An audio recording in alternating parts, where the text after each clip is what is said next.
and from some others who I talked to, but he has a way of captivating you, and you want to keep reading it, and he takes you on a journey, takes you on a trip. Where is this? How you doing, Josh? Zoom? Josh was here a minute ago. I swear, did you see a guy with a guitar here? Yeah, there he is.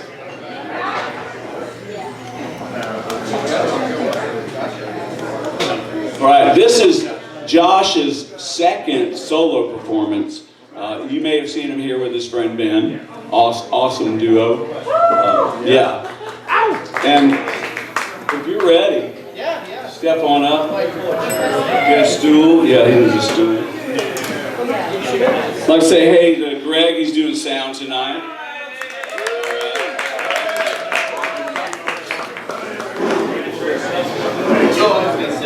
Oh, okay.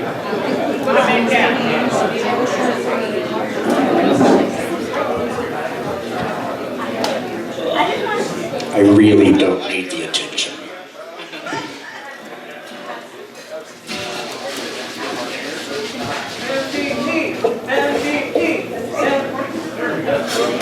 Hey, Sebastian. I will say I was not on the list, and I purposefully asked to go before Sebastian. Oh, yeah, sorry. Y'all, if he's ready, let's hear it for Josh Head. Tell us all about your son, Hey, welcome. So this is the William Faulkner, Wild Bobs, as Jack just said. I kind of cheated because I didn't read a book. I started to try to read Sanctuary. I don't know how many Faulkner people we have out there. Is there a lot of Faulkner fans right now in this crowd?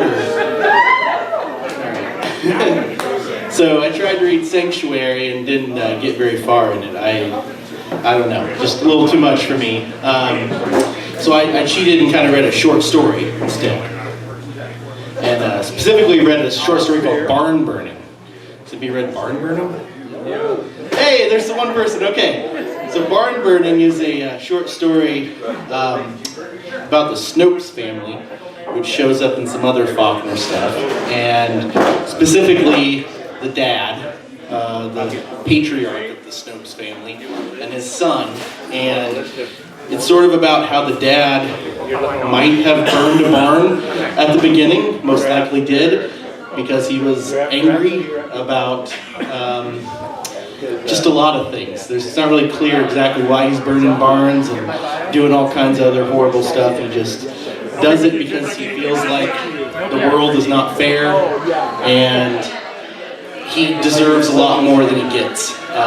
So they're sharecroppers in the South, and they're moving from place to place, and the dad is kind of just a mean guy that likes to destroy things when he feels like it's not going his way. And it's sort of about that and his son, who slowly realizes his dad is not a great guy and is probably not burning barns for the right reasons, if there is a right reason to burn a barn. So my song is sort of about that, and I also maybe connected it to some more current events and people who are not happy with the way things are going, and so they take that anger out on other places and people that sort of misplaced. So here we go.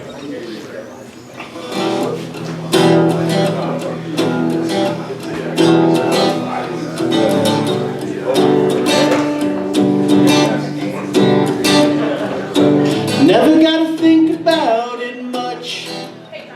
It's a bit too tough. Gotta stick with your blood, or else they get their way. Father pulled me aside, looked me in the eye, smacked my head, gave me this advice, and this is what he said. Wood and hay can burn until I get my turn. I'm gonna make them feel like me. Wood and hay can burn until I get my turn. I'm gonna make them feel like me. Blood thicker than kerosene, so people are now just me. Another place and we'll get clean and put this all away. World is built by dirt and sweat.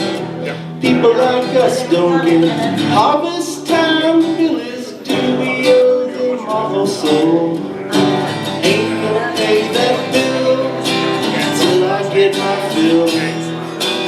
I'm gonna make Hold on, let me do this real quick. Are we together? No, okay, give me 2 seconds. Wooden hay can burn till I get my turn. I'm gonna make them feel like me.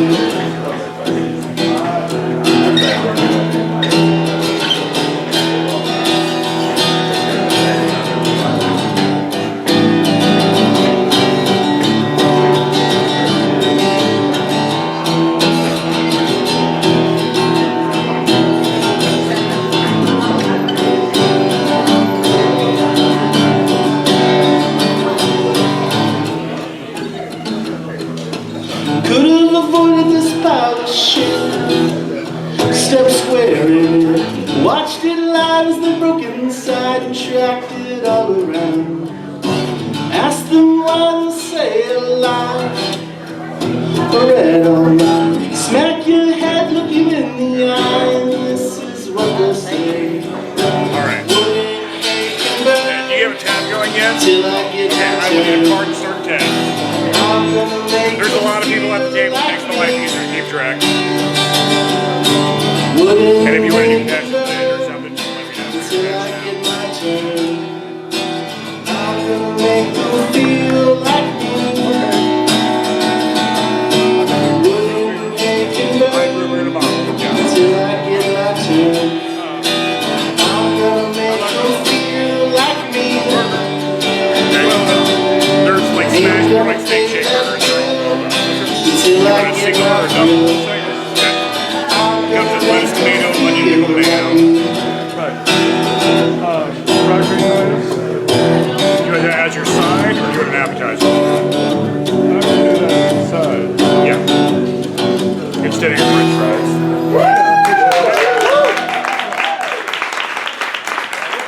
Thank you. Then Jack is coming back to talk about his next. Back in your room in just a second. Josh Head. Oh, I was just hanging around out there jamming, listening to that. That was good. Painted quite a picture there. So I don't know when the next Wild Bob's Musical Book Club is going to be. April 18th. Did y'all hear that? April 18th. I mean, as soon as I said that, April 18th, there you go. Answer question. Sorry, just trying to keep track of everything. Oh, thank you, Janet. Appreciate it. And the book is going to be The House What's your name? in the Cerulean Sea by T.J. Klune. Oh, the picture's so cool. You got a seascape here, and there's this land jutting out and some kind of castle here. It looks like a school bus. But I don't know. Anyway, looks interesting. Speaking of jamming with Josh, Dalton's going to come up here with Dallas. Y'all come on up if you're ready. And their main goal in life is to manufacture jams.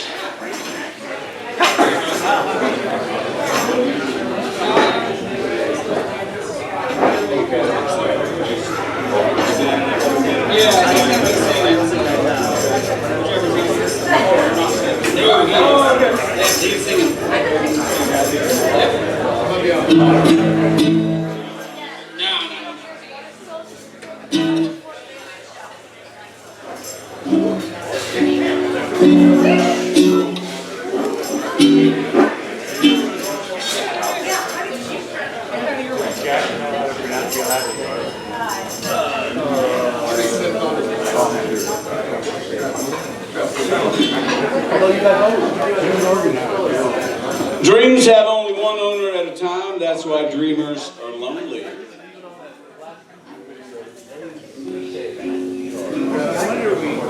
got Dalton and Dallas, y'all.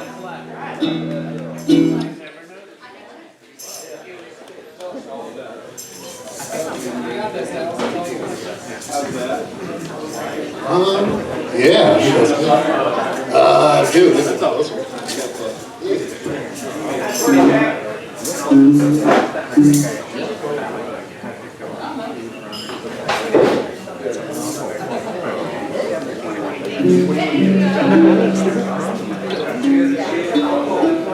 It's got 6 strings. It's got, he's playing a cowboy chord right now.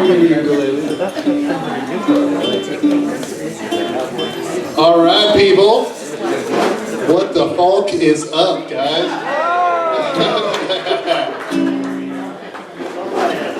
We're going to be performing a little song called The Bear. Oh, yeah. It's about a book called The Bear, about preservation and human nature and all that kind of jazz. Man has to make some pretty deep decisions in the book. It's co-written by me and my friend Dalton over here, and the song, Billy F. wrote that book. But yeah, the song is co-written by me, Dalton, and Eleanor. So yeah, all right, whenever you're ready.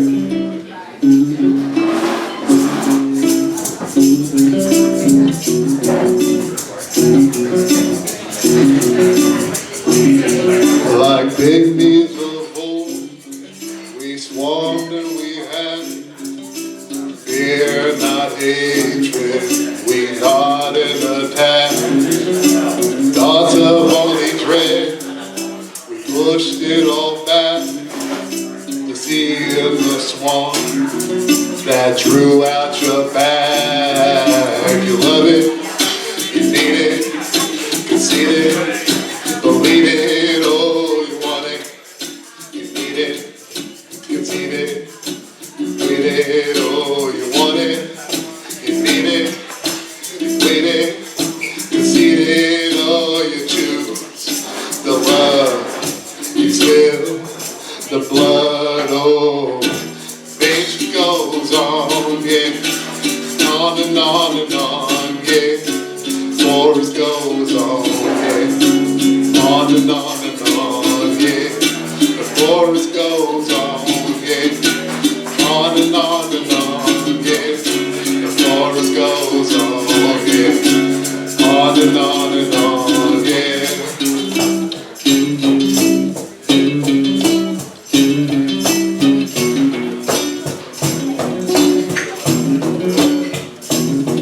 The body grew, limbs morphed into fur, the hair on his neck came to a spur. Should I hate or should I take?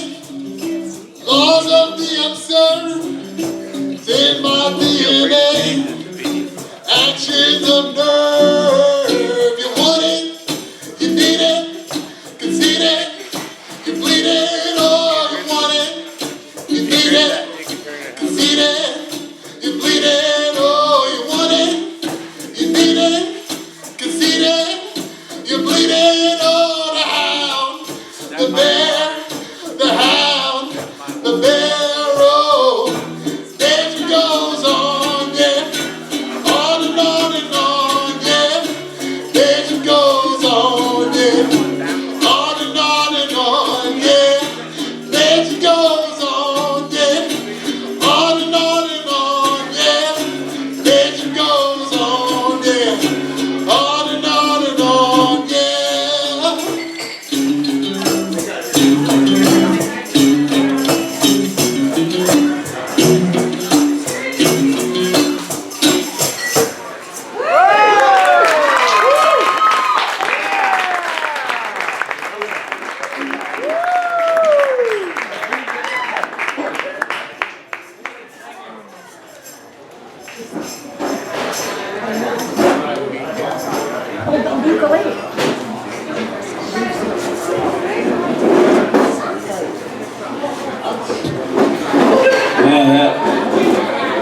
oversized ukulele put me in a trance. How about you? That was awesome. That was beautiful. And then also on the cajon. Nice. Next up,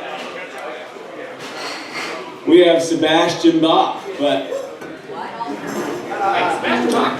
that's trademark, so we can't use it. Anyway, he hosts open mics at 66 Kicks on Tuesday nights. Yeah, at 9 p.m. And he plays bass for Devlin Pierce and The Song. Y'all know and love Devlin. He plays drums for Nova Heat. He has his own band called Oh Yeah, The Future. And he has a home studio called The Realm of Possibilities, where he records local artists. I think we have some local artists here. I think we do. And Loaf of Joy is his name, like on media, so if you find Loaf of Joy, it's probably this guy. And he has lots of CDs with him, and he wants to give them away before the machines become obsolete. Come grab a CD. Too late! All right. Sebastian's gonna plug in.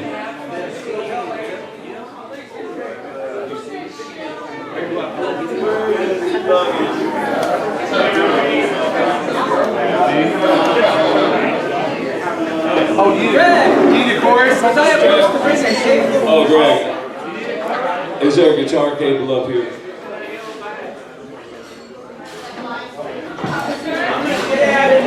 Greg's got it.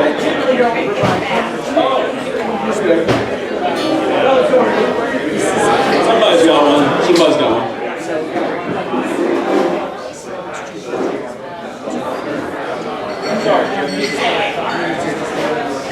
Clocks slay time. Time is dead. As long as it is being clicked off by little wheels. Only when the clock stops does time come to life.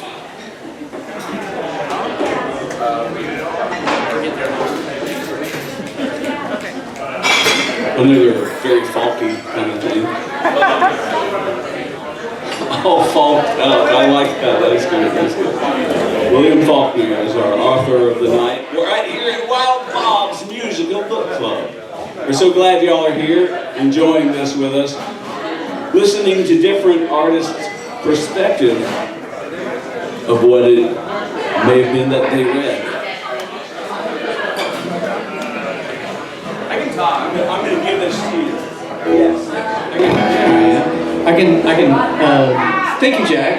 Give it up for Jack, our fearless host. I'm assuming. He seems fearless. To walk out with that outfit, you know what I'm Did you recenter it? Thank you. totally kidding. Oh, you're dancing even. That I know.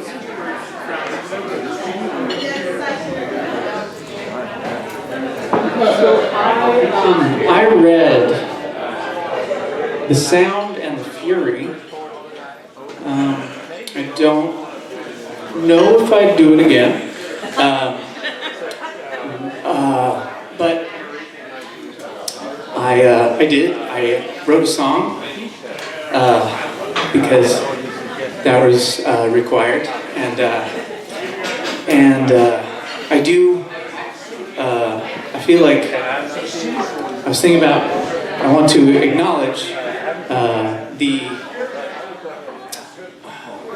how close every song always is to never existing, and like every song, even songs that are 99.99% of the labor required to make the song has happened. The default is there's still not going to be that song. It will never exist. So I'm grateful that there's a song that exists now that very recently didn't exist and very easily could have never existed, and now I'm going to play it.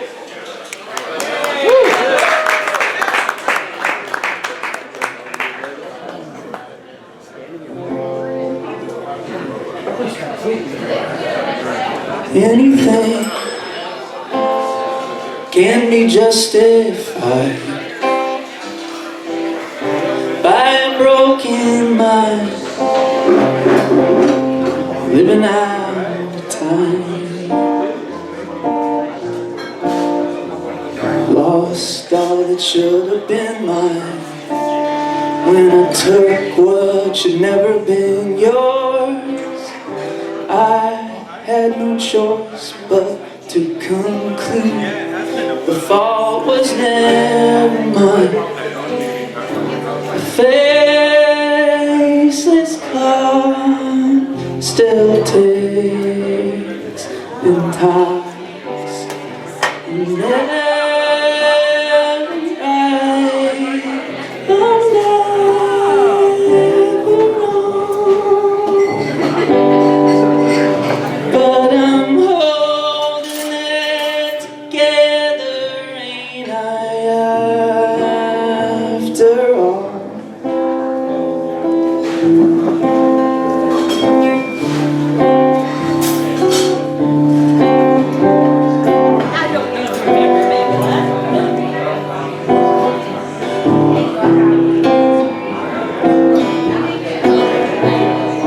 Anything that you like to add? Too bad, so sad, it never translated. I can't refuse the gift, I never got the nod, and so I can't just pull the cord that's missing from my shoe. I'm falling free for you and she, the way you couldn't do. It couldn't have been helped. At least I'm by myself. Thank you.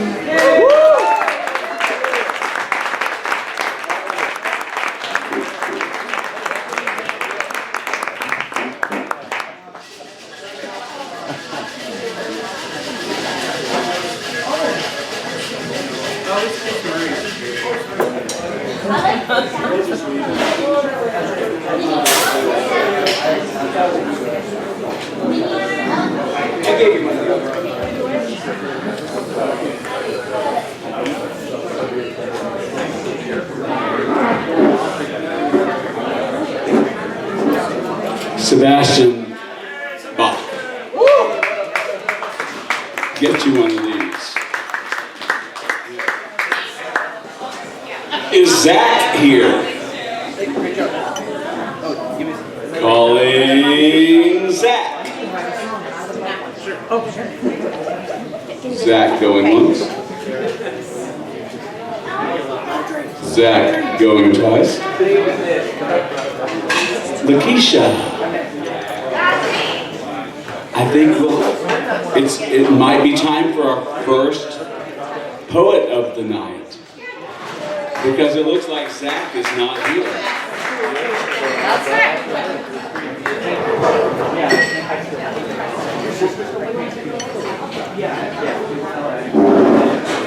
I understand it was Lakesha who thought it would be a really good idea to do some William Faulkner.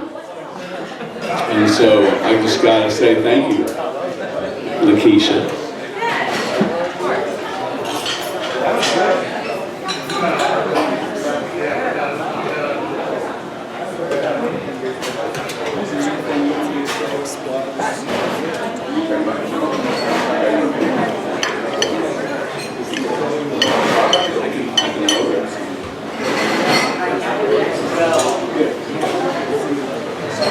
It's not my first time on stage with Lindberg's.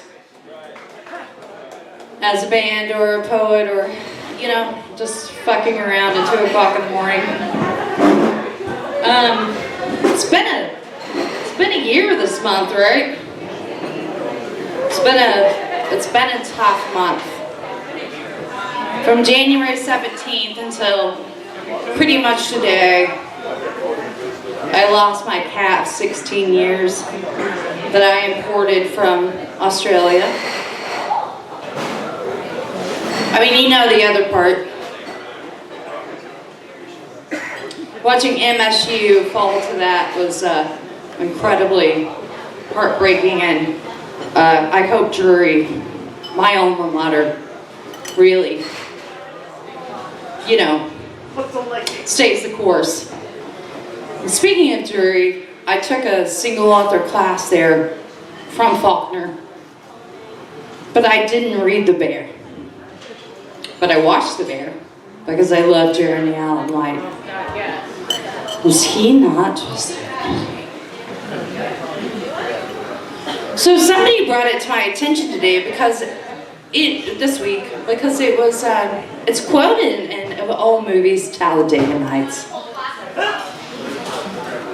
Because we live in a world right now where we do have to quantify, we do have to put into spaces, we have to articulate, and we have to make language that makes what we have to endure palpable.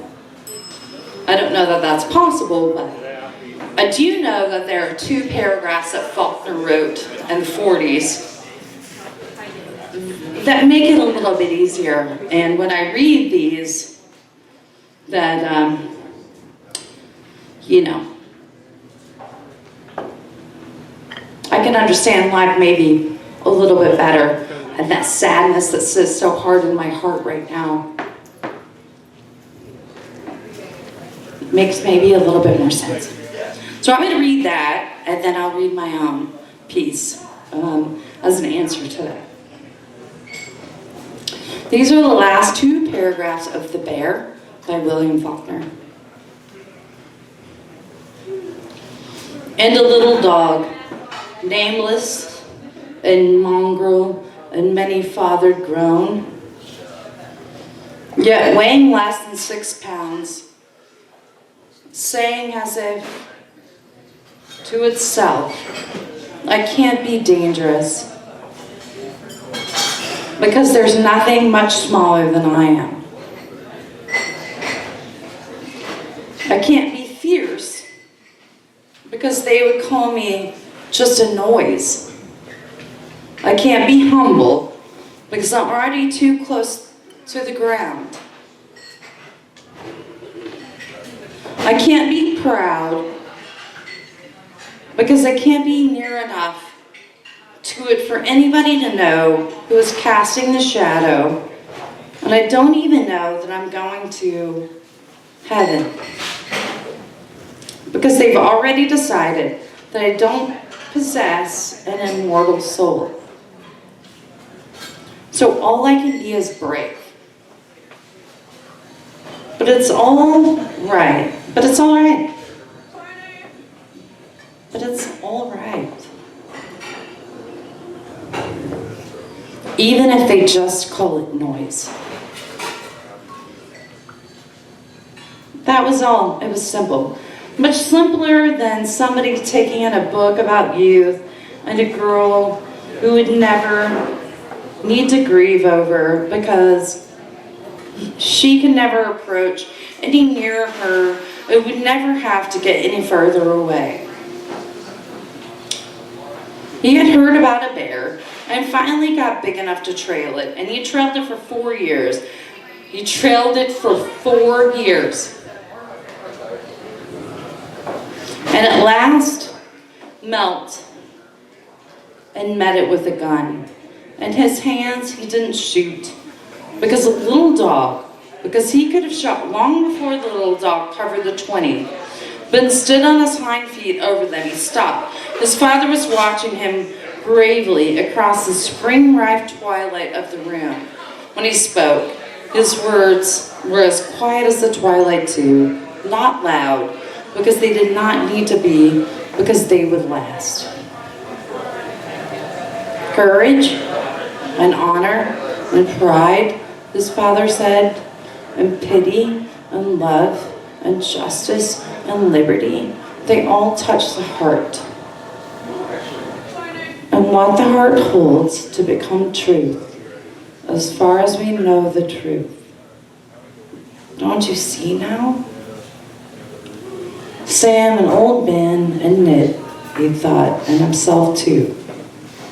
It had been all right too. His father had said so. Yes, sir, he said. Yes, sir. That's Faulkner. That's Southern Gothic, and that's a fucking liberal. I've got one more piece to read for you guys.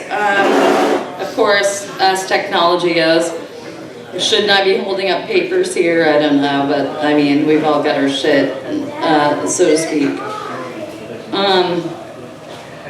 It's been in January, right?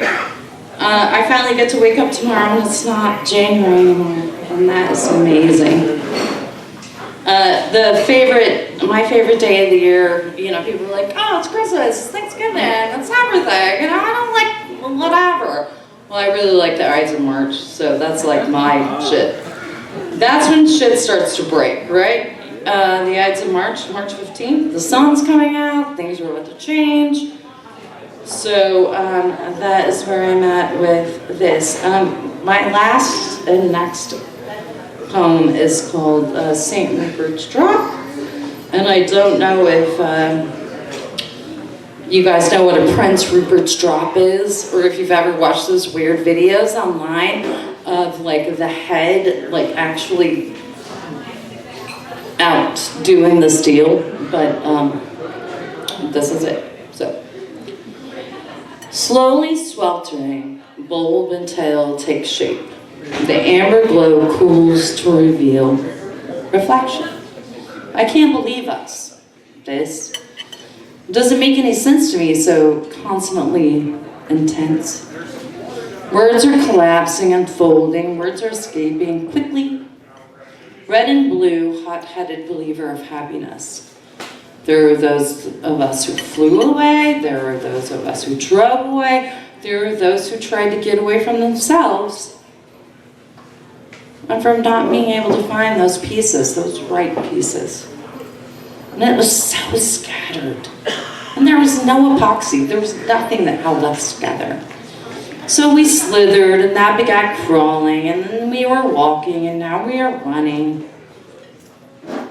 The impossible evolution becoming possible in blue and green in our eyes.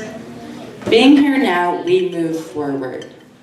That clutched hammer appoints head or tail. Thank you very much. You guys get up here and really tell Faulkner how much of a shitty person he was or whatever.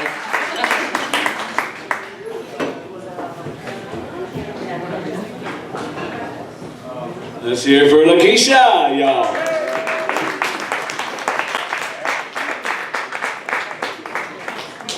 I was talking to Gary Luke Acker here just a minute ago. We were talking about William Faulkner, which two guitar playing crooners probably don't do that often. Anyway, Luke, he plays out a lot. He plays originals. He has tons of originals. He plays pretty much any cover song you've ever heard. He can do it. And he's got a great voice, amazing personality. I've known him for a few years and love him. And you can see him most Saturdays at the Landing playing at the Tiki Bar there. As a matter of fact, isn't that true? If you're ready, come on up.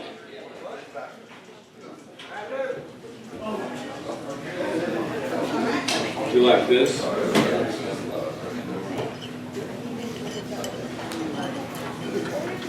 Music stand.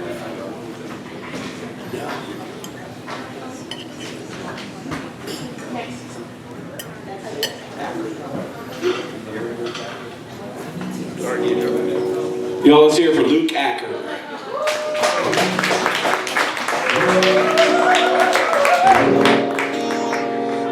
Thank you so much, Lindberg's. Wild Bob's. Yeah, so this was, I was telling Jack, this is the first time I've read a novel since high school, I think. So I really appreciate you guys inspiring me to read, because the only reason this is my second Wild Bob's is because I did a Calvin and Hobbes night, and I wrote my whole song on 4 pictures, and only one of them had words. So I picked one comic strip, and that was it. But this time I read a whole novel, guys, and I was really inspired. And anyway, I read William Faulkner's very first published novel, Soldier's Pay, about a young aviator, Donald Mahone, that came home from World War I, badly wounded, and to his fiance's surprise, because she didn't expect him to come home alive, he came home with another woman, who, Mrs. Powers, who was a veteran herself and also a widow who just lost her husband in the war. Anyway, this song is really kind of a love song written in his eyes to Mrs. Powers, who he ends up marrying instead of his fiance. But anyway, it was a really cool story, and this is my song, Gather the Withered Rose.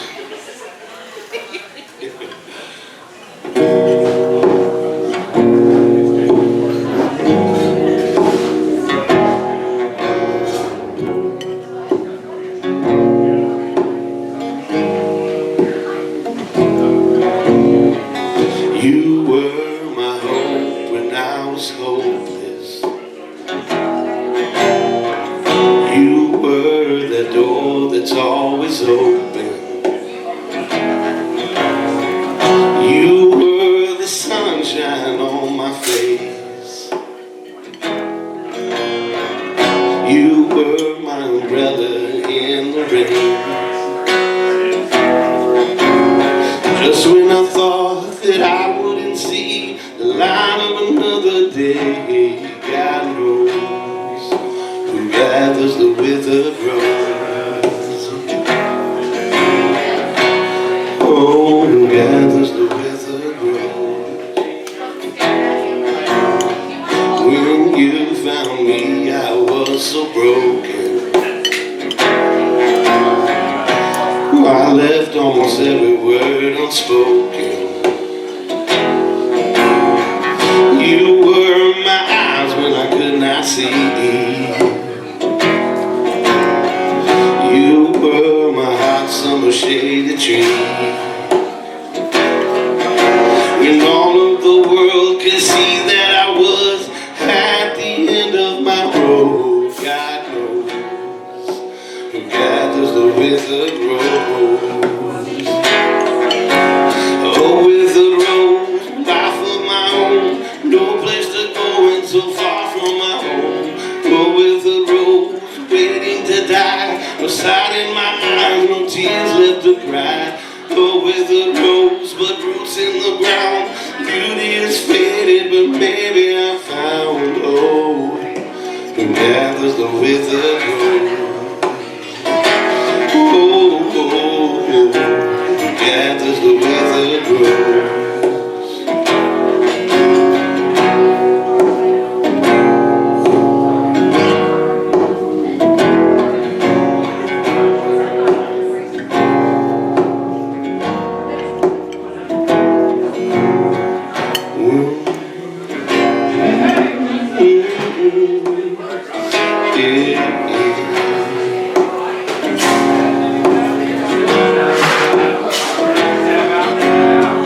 You live a body without a man.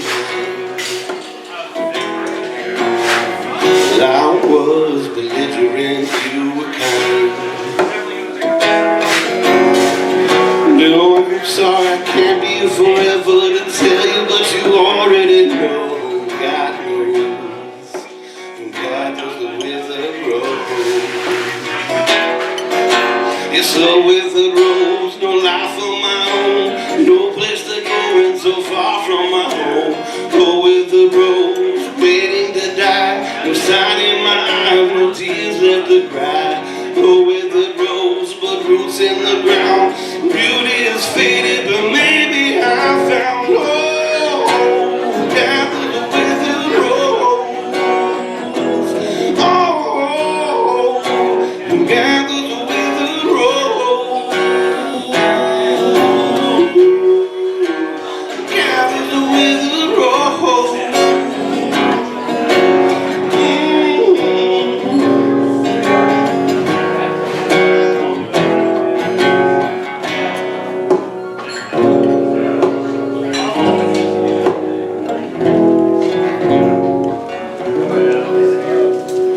Thank you so much.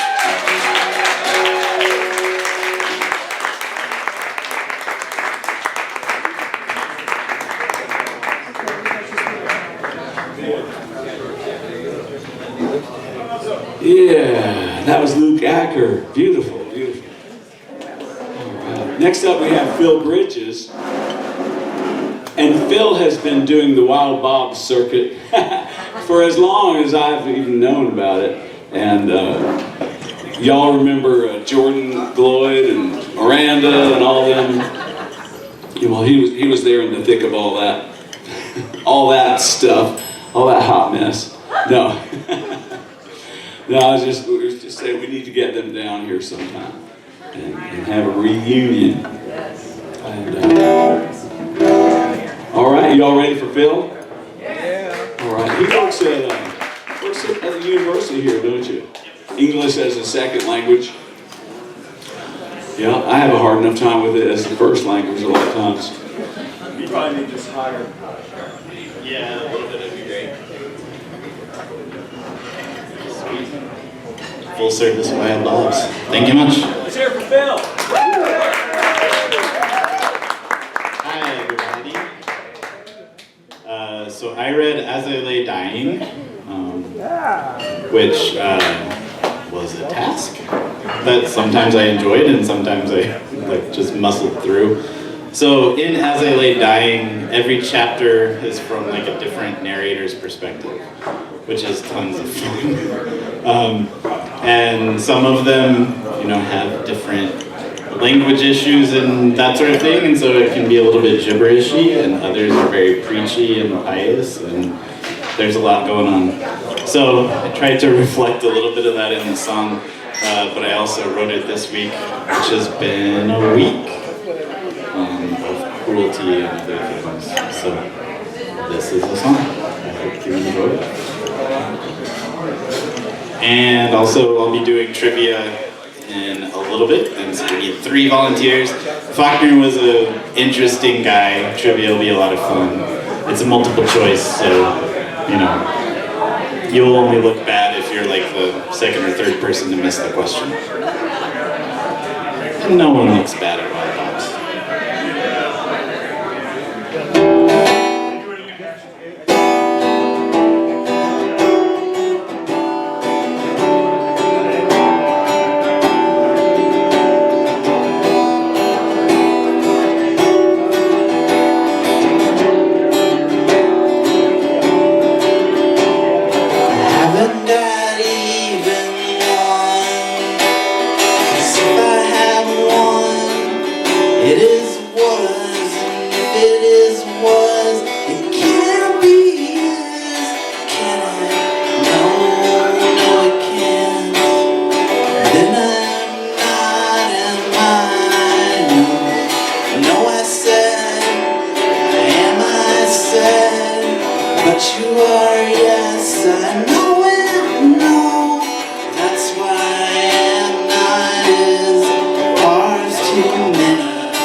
His own devices, he'll break it all down.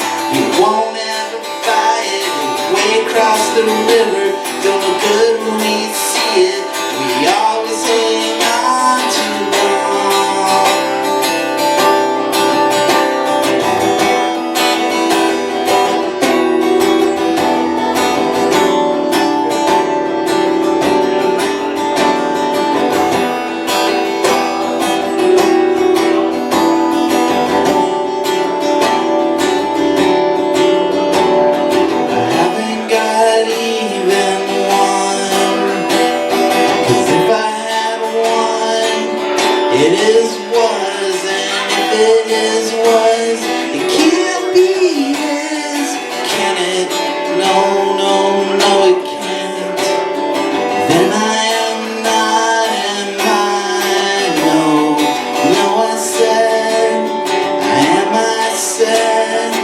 But you are, yes, I know it, no.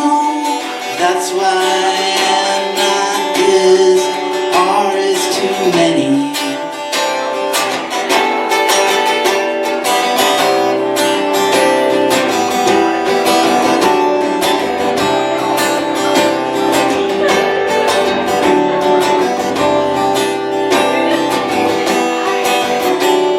The reason that God created women, created man first, man messed up the beginning. Look across the river, don't look good when he sees it. He'll always hang on too long. Dumb, violent and angry, left to his own devices. He'll break it all down, but he won't ever buy it. Way across the river, don't look good when we see it. We'll always hang on too long. The reason that God created women, created man first, man fucked up the beginning. Way across the river, don't look good when we see it. We'll always hang on too long. Dumb, violent and angry, left to his own destruction. Break it all down, he won't ever buy it. Way across the river, don't look good when we see it. We always hang on too long.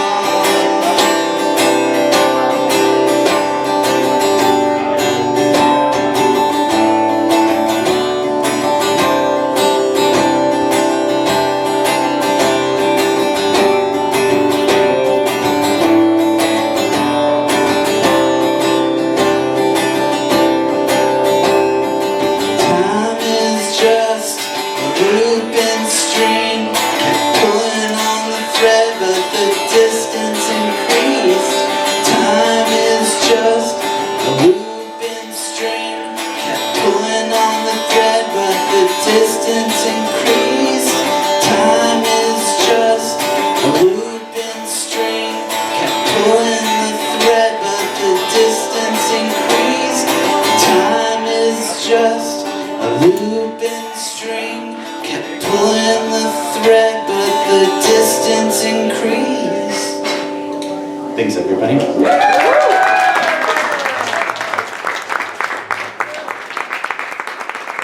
Sorry for the F-bombs, it's been a week.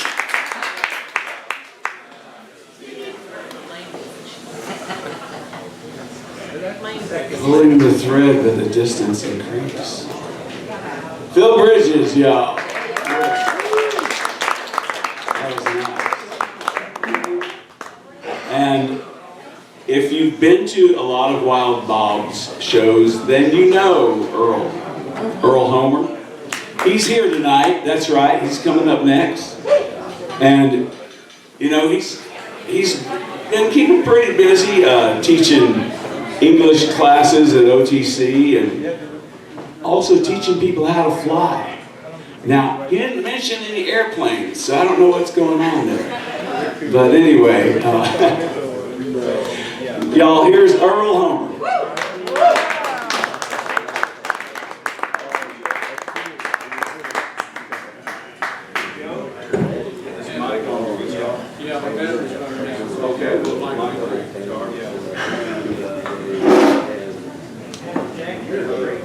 Oh, thank you.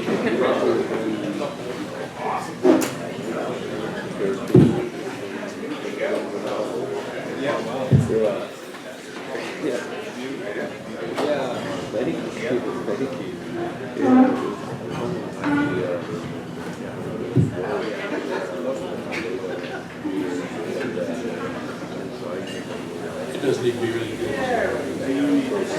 No, I don't. Yeah, we're good.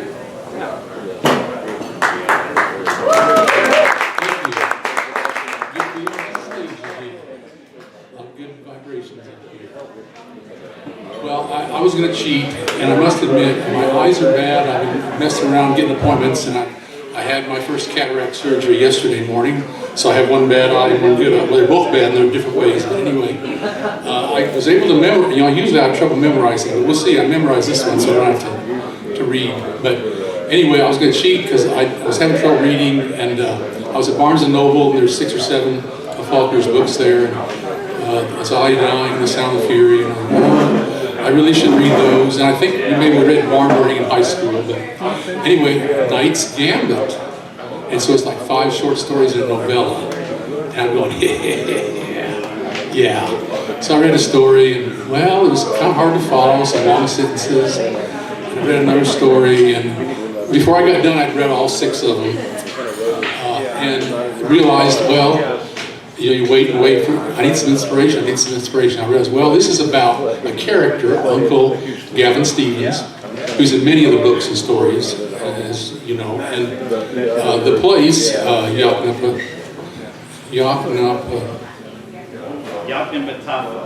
Yaknapatafa, thank you, county, so which I've heard of, which, you know, water runs slowly through the lowlands or whatever. So anyway, this is for Gavin and for the Yaknapatafa County.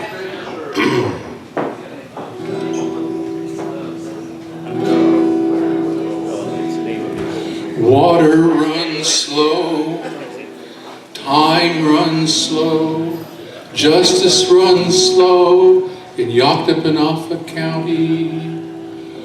Uncle Gavin Stevens, white hair came early, 20 years attorney in Yaknapatafa County. He knows it all, he's seen it all, down in the hollows of Yaknapatafa County. No phones and no lights, no water pipes, so much hard work you forget that you're poor. Just 8 words, they say it all. He was born, he suffered, and he died.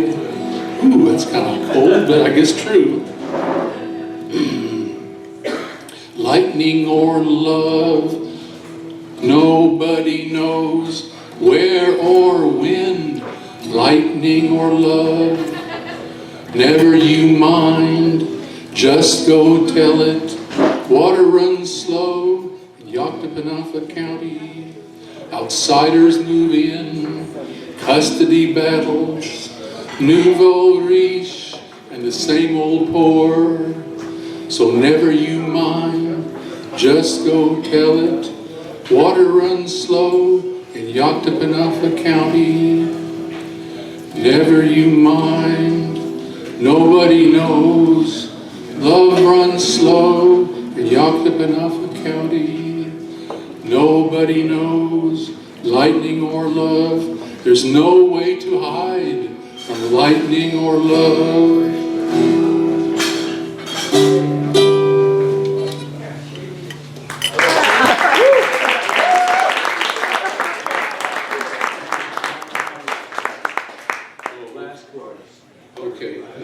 Well, I was going to say that was not even, I kind of put the last together at the last minute, so I'm not sure what I did, but anyway, we'll do something. Okay. Don't harmonize at all.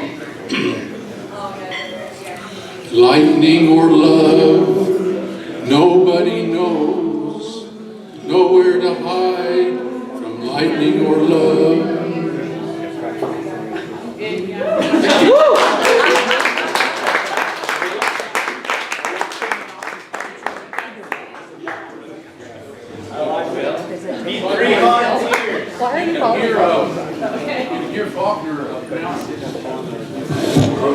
Hey, it's time for trivia. Now, with trivia, we're going to need 3 volunteers. And these volunteers need to guarantee to just come up here and have a little fun. And it doesn't matter if you know a lot about William Faulkner, but if you do, then you're likely to win the big prize. Which I don't know if there is a prize. I'll buy you a drink. Phil will buy you a drink. We need 3 volunteers. 1, 2, 3. 3 volunteers. And so do I see anybody who wants to just get up here and say, what the hell, I'll play trivia. Come on up. I think Luke is coming on up. He's coming on up, y'all. Do we have another volunteer down here, walking right down here? Yes, we got one more volunteer. We got a volunteer right here. All right. Yes. Do we have another one? I think we have one right here. We have 3 volunteers. All right. Yeah, and Phil is going to do this. He's got it all together here. And there are plenty more original songs about William Faulkner novels and such coming up after the break here, after the trivia, after Phil buys somebody a drink.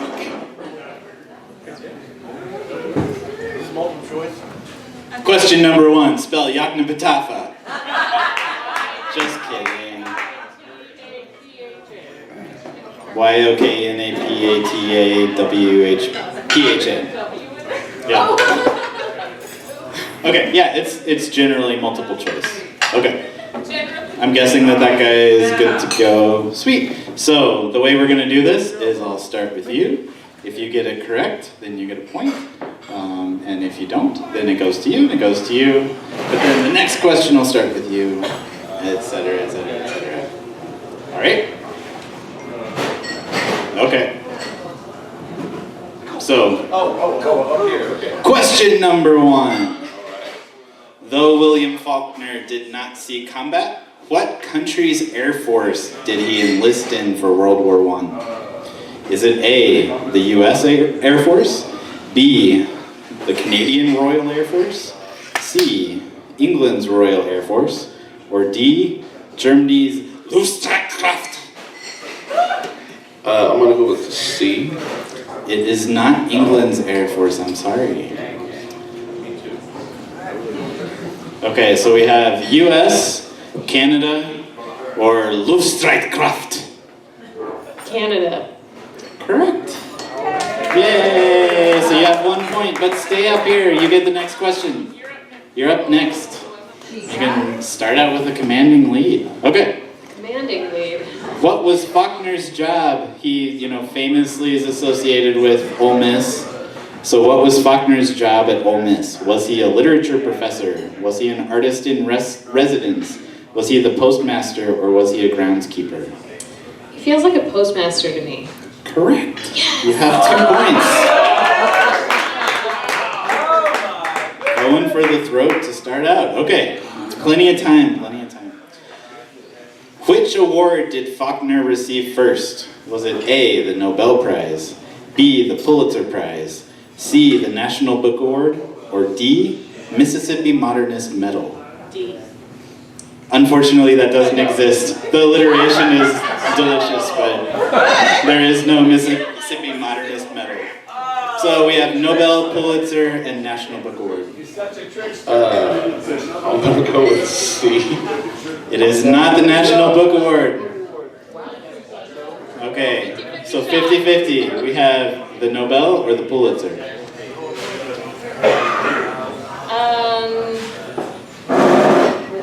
The Pulitzer.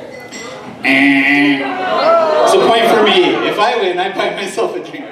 I don't know. He won the Nobel before he won anything else. Go America. Okay, next question. Faulkner wrote the screenplay to the 1944 film To Have and Have Not. The only time that one Nobel laureate has adapted another Nobel laureate's work for film. What other Nobel Prize winning author wrote the book the film was based on, To Have and Have Not? Was it A, Albert Camus, B, Boris Pasternak, C, Ernest Hemingway, or D, Saul Bellow? I'm gonna try C, Ernest Hemingway. Correct. That was the only one Keep I going knew. for C. That was the only one I knew. Yep. And they apparently really didn't like each other, and it didn't go well. Okay. Next one. This is fill in the blank. Thank you. Faulkner is well known for using stream of Consciousness. there you go, in his writing to show characters' inner thoughts. Stream of consciousness. All right. Next one. Anybody watch the show Freaks and Geeks? Yes. Okay. Which former Freaks and Geeks actor has tried, and failed at least according to critics, to adapt both The Sound and the Fury and As I Lay Dying for the screen? Was it A, Seth Rogen, B, James Franco, C, Jason Segel, or D, Jason Schwartzman?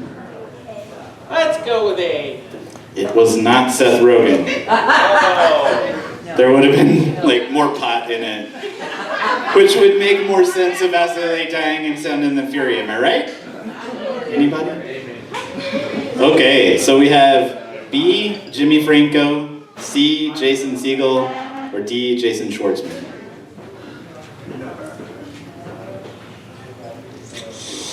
I'm gonna go with B.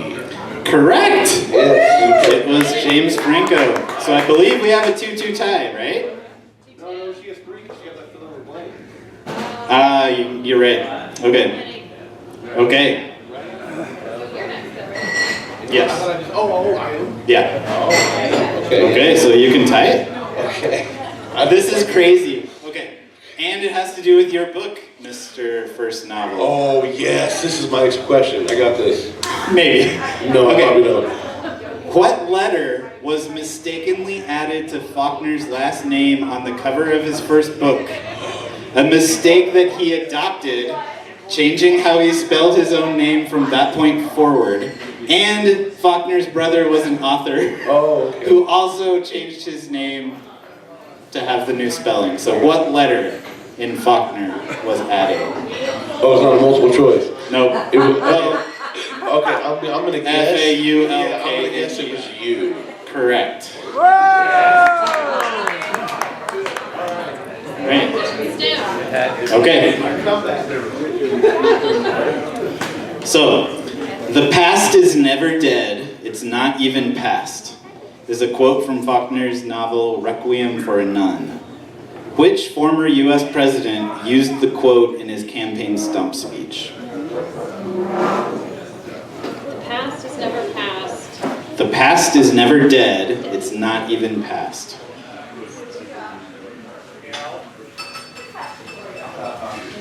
W.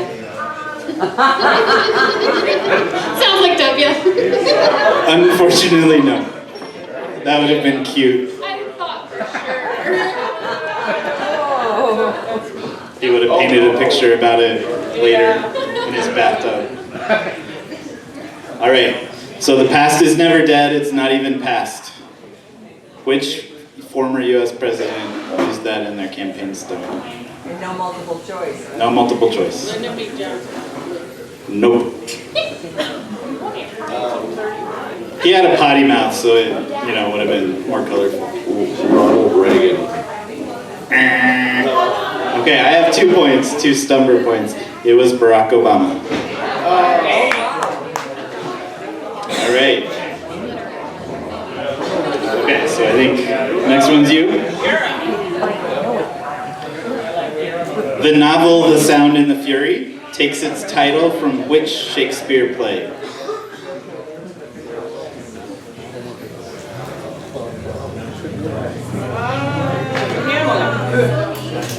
Not Hamlet.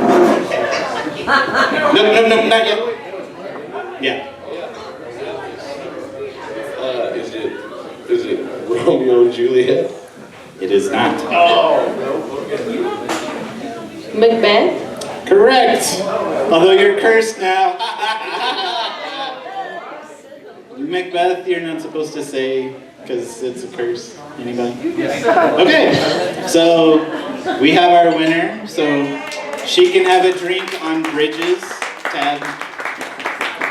Don't get anything too crazy. So the quote from Shakespeare that comes from: tomorrow and tomorrow and tomorrow creeps in this petty pace from day to day to the last syllable of recorded time, and all our yesterdays have lighted fools the way to dusty death. Out, out, brief candle.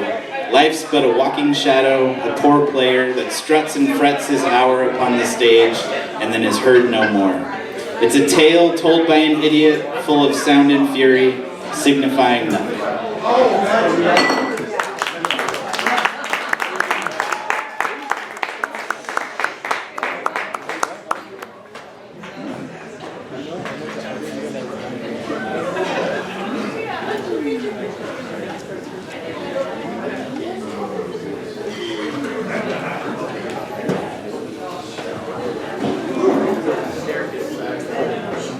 Johnny.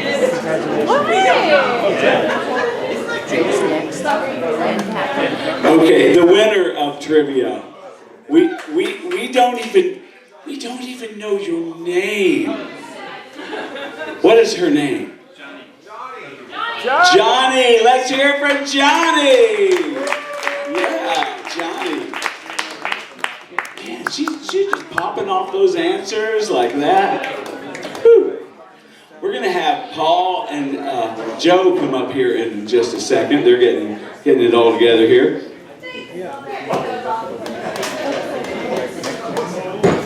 Now, Paul and Joe have been coming here for a long time for Wild Bob's, and always a pleasure.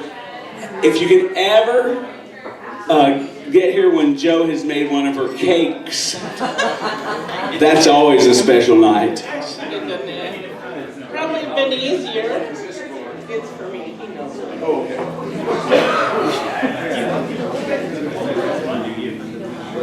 No, I haven't been baking cakes, but I haven't been standing all that long either. So. Last time I saw Joe, sorry. It's okay. That's not your middle name, is it? No. What's your middle name? Marie. Last time I saw Joe Marie, we were, it was in Kansas. Yep. Where was it? Winfield. Winfield, Kansas. Yeah. You had just won some award or something. Well, I was playing a children's song in the songwriter showcase. Yeah. And my goodness, they were there and they showed up and they rooted me on. It was awesome. And you were riding in a mechanical device. I was. Yeah, and now here you are walking. It's great. I'm so glad to see that. Well, and the reason I was riding in a mechanical device was I went to Bulgaria to see my son and I broke my ankle in 3 places. Oh, real close? I don't know if I'm real close. But anyway, broke my ankle in 3 places. I now have a new plate and 11 screws. So there's a whole story there, we're not going in there. So I wrote my song on spotted horses, which was published in 1931. On what horses? Spotted horses. Spite of horses. Spotted horses. Yep. That's by William Faulkner, isn't it? It is William Faulkner. Spotted Horses by William Faulkner. Yep. In 1931, it was published as a short story. I don't read much. I don't like to read. I get lost on the first page usually, so I did books on tape. 3 hours later, I listened to books on tape. So, we had heard about a Snope earlier. This is ex-Snope's son that I'm talking about. He had what they called a half-witted son,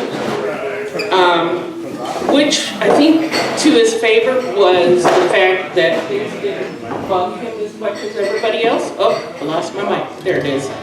And anyway, so this guy, Clem, comes to town. He is a con man. He brings in spotted horses.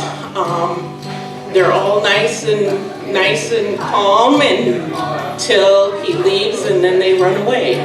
And then he gathers them and brings them to the next town. So I took this song, and I've kind of taken a little liberty, but I took this song from the kids' point of view, because when you're a child and things are big, and you just see things differently than we do now. So this is called Spotted Pony. Okay.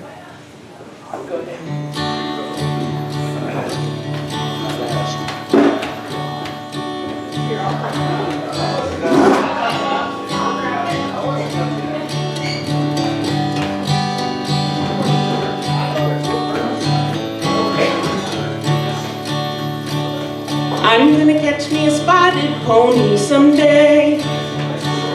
I'm gonna catch me a spotted pony someday. Man brings ponies out from town.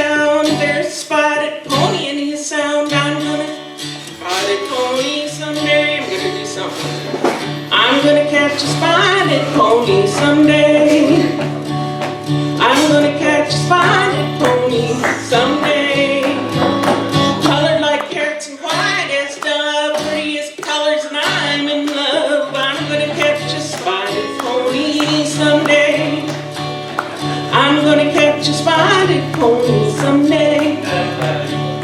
I'm gonna catch a spotted pony someday. Every one of them will kill you fast, man, I bet you'll be a cast. I'm gonna catch a spotted pony someday. I'm gonna catch a spotted pony someday. I'm gonna catch a spotted pony someday. Ponies bold, it's not their fault, but boy, can they catapult. I'm gonna catch a spotted pony someday. I'm gonna catch a spotted pony someday. I'm gonna catch a spotted pony someday. See them running in the hills, think it is my biggest thrill. I'm gonna catch a spotted pony someday. I'm gonna catch a spotted pony someday. I'm gonna catch a spotted pony someday. Say that charmed life, think it's just my ginger slice, and I'm gonna have a spotted pony someday. Well, I have caught my spotted pony today. I have caught my spotted pony today. Fella like parrots and quiet as dove, know he is my first true love. I'm gonna catch a spotted pony today. Yep, I've caught my spotted pony today. Yeah.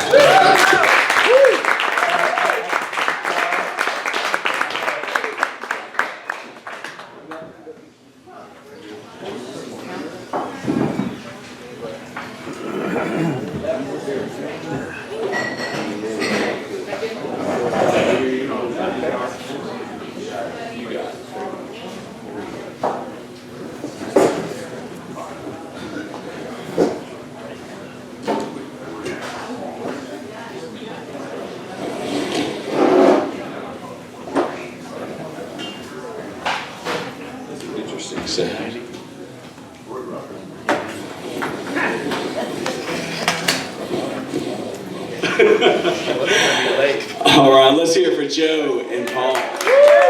Yeah. I'm gonna catch a spotted pony someday. That is so catchy, y'all. Yeah, that is a catchy, catchy tune. Hey, next up,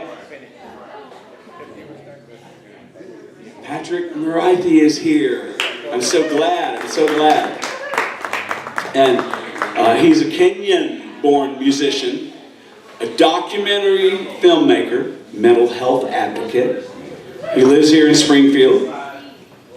And some of the press he's been getting, Gail Hansen, owner and booking manager of Soho Santa Barbara, calls his music spiritual, uplifting, sweet music that you will want to share with everyone you know and love. I knew that. Patrick's mission is to highlight the fact that loneliness is the cause and sustainer of mental illness. It takes a village to heal. And the smallest gesture can always make a difference. And you can learn more about his work at his website, patrickmureithi.com. So that's awesome. Come on up. He's already here.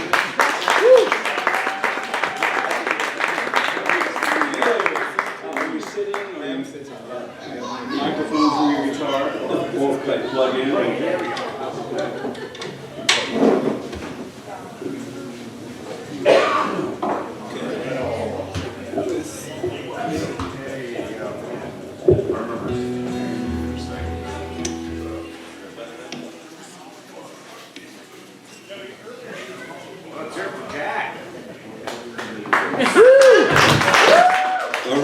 How's everyone doing? Good. It is really good to be back here at Lindberg's. It's been too long. Yeah, it's been 7 years since I've been in this building, and probably about 8 since I played the show here. And it's been quite a journey, but that's life. And I didn't read a lick of William Faulkner's books. Things have been busy. I actually, I met with Murray maybe about a month ago, and he mentioned that Well Bob's was happening, and I was like, wow, this is really awesome. I'd like to be a part of it again. Or maybe I said, I think I'm going to join. And then I forgot about it. And then earlier this week, he sent me a text, and at the end of the text, he said, see you on Friday. I was like, what's on Friday? He said, Well Bob's. I was like, oh gosh. And then a couple of days later, an email comes in with a list of the performers, and I was on the list, so I thought, I probably should do this. So I got on Google and looked up a list of William Faulkner's books and watched a couple of YouTube summaries. Checked out Goodreads for some really good quotes. And, and since it's stream of consciousness, I just came up with this song that I'm going to share with you guys.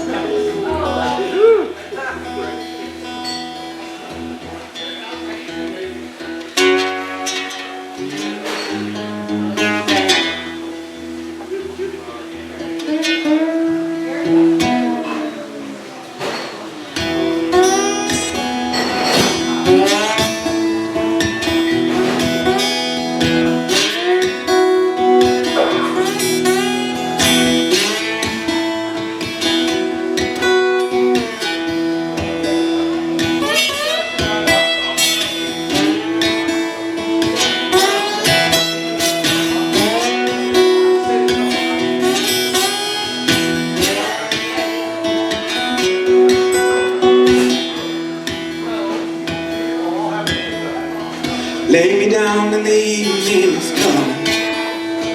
Lay me down the songs I pray. Lay me down, the evening is coming. Everybody gone someday.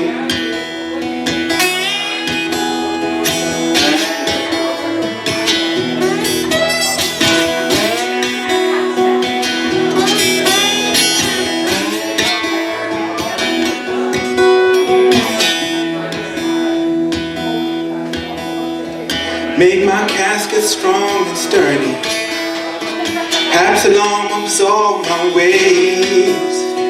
Loneliness is sound of fury.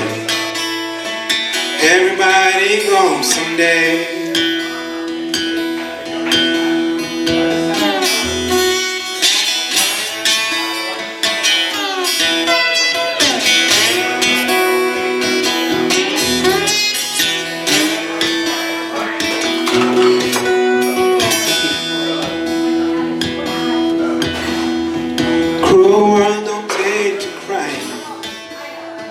Tears roll down the day. Faminosis, you lay dying. Everybody gone someday.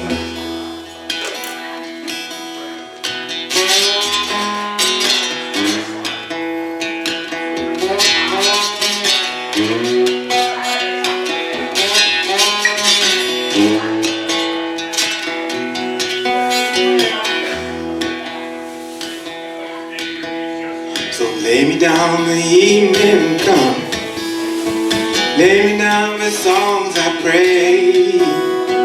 Lay me down, the evening is coming. Everybody gone someday. Everybody gone someday. Everybody gone someday.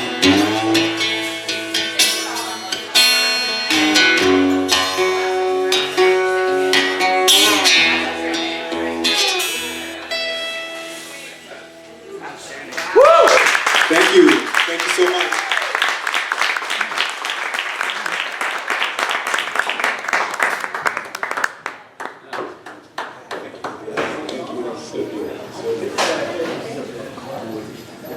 Oh, that was so good. That was so good. Let's hear it for Patrick. Mureithi.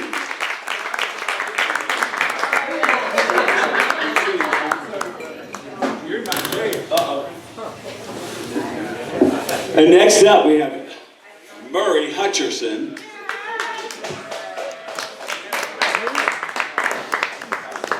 Now, there's a lot you could say about Murray. He's awesome. He's fascinating. The first time I ever laid eyes on Murray, I came into a Wild Bob's show. It was the first one I ever been to. I was a little nervous. I didn't really know, real nervous. And then there was this guy up there, looked a lot like him, only a few years younger. He was doing some Italian singing. It was like, spaghetti. I don't know what Italian was. I was like, what in the world have I gotten into? But anyway, he's multifaceted, I gotta say. I mean, It was Esperanto. Esperanto. This guy is pretty awesome, and he's got an old banjo, and it's beautiful. We're about to hear what it sounds like. Well, not only is Murray awesome and multifaceted, but he knows how to pick women.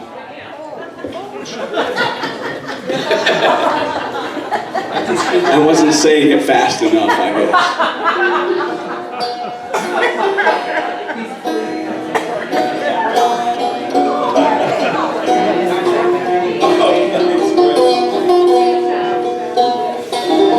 Is that coming through out there, or am I on over there?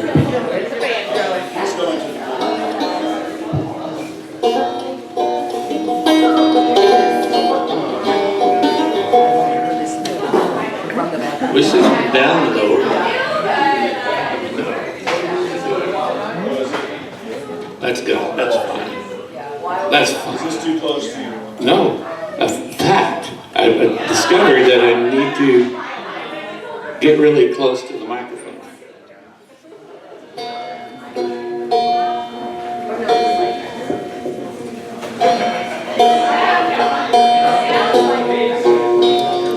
That's good.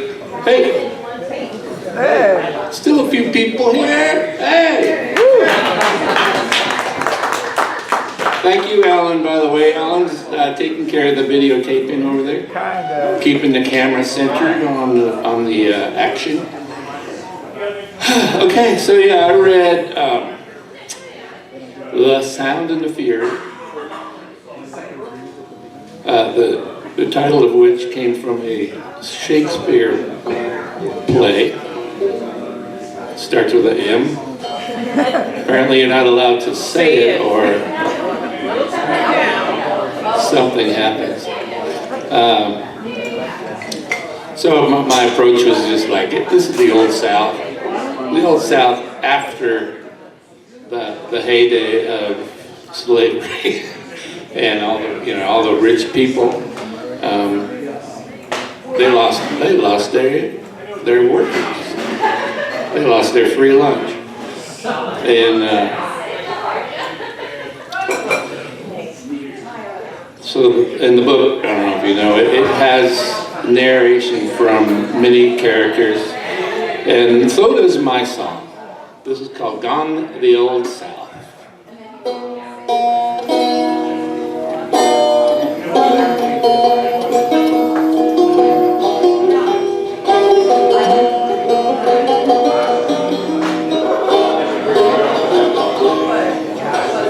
You can hear that, right?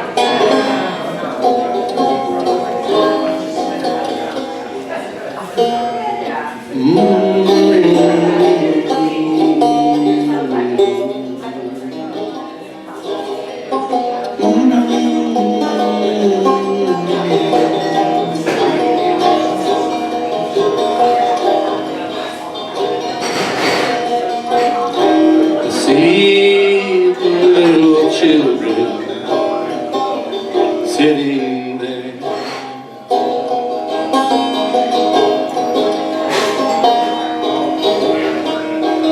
As all the long years roll away,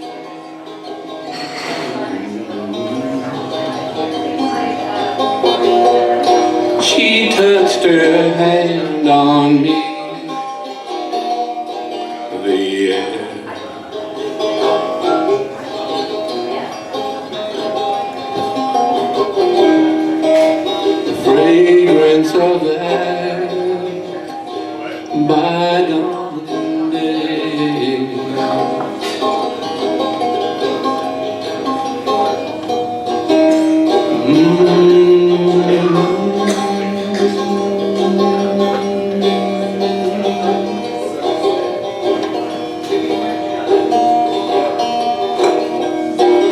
I see the sign, so is you. And ain't no shame in the runway. I sing the first and ending tune. 13 years ago today. My poor children on the stray.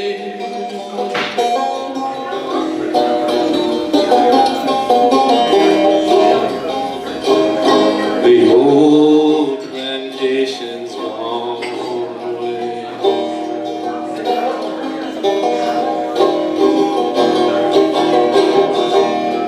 The soul that white man never sees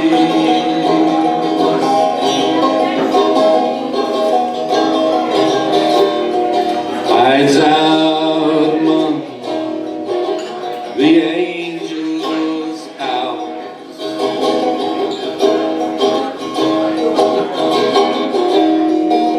Could wash his sister's dirty knees.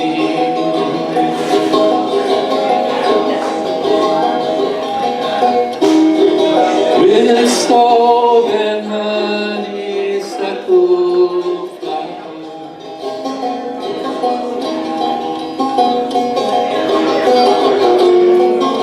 I hear the hum of bumblebees.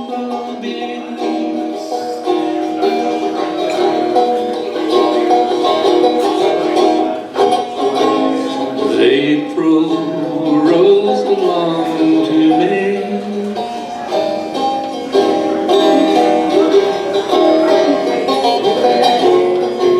The sweet smell of mulberry trees.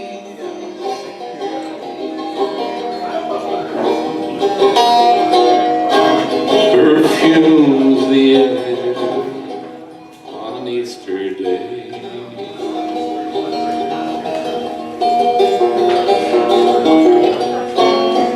Oh, my poor children gone astray.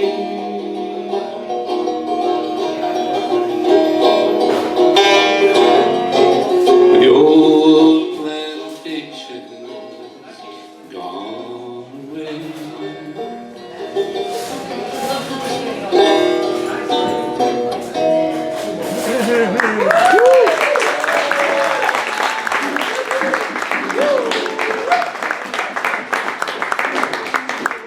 Am I okay? Yeah, I don't have a fork.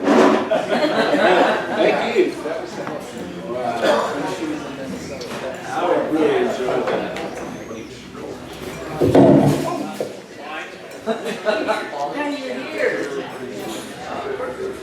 Is Karen here? Oh, I'm so glad Karen's here, y'all. Are you going to stand? Okay. Karen Craigo is the author of 5 poetry collections,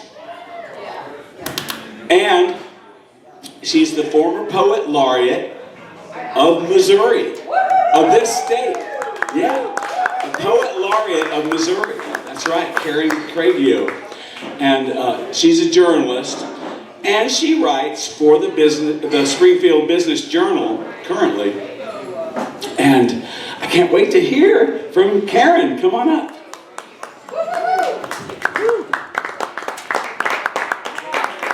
Come to this one here.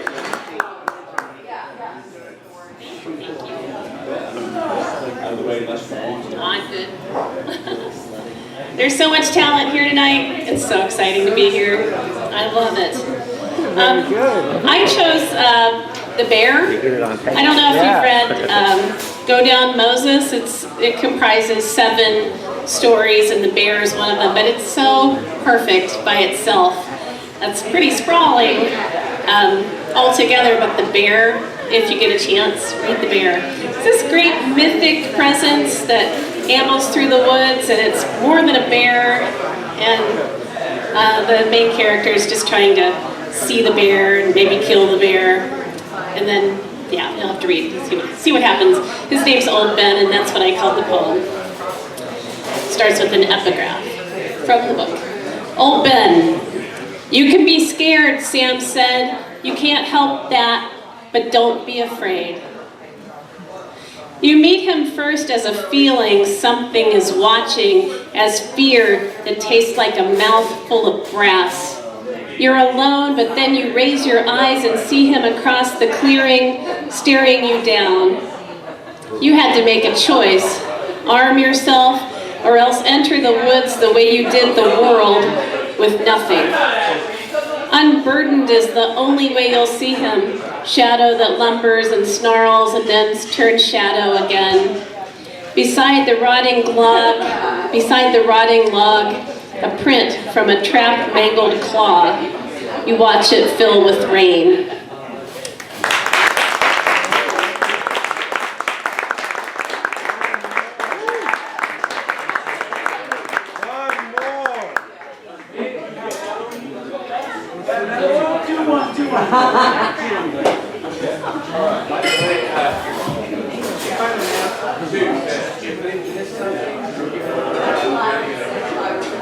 All right, if you missed any of that just now because it was a little bit loud in here, it's all going to be on video, so you can check it out later.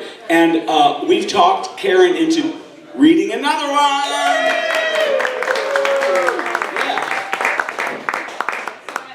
I've got 2 books. I hope you have plenty of time. Let me see. Give me 1 second. Find something good.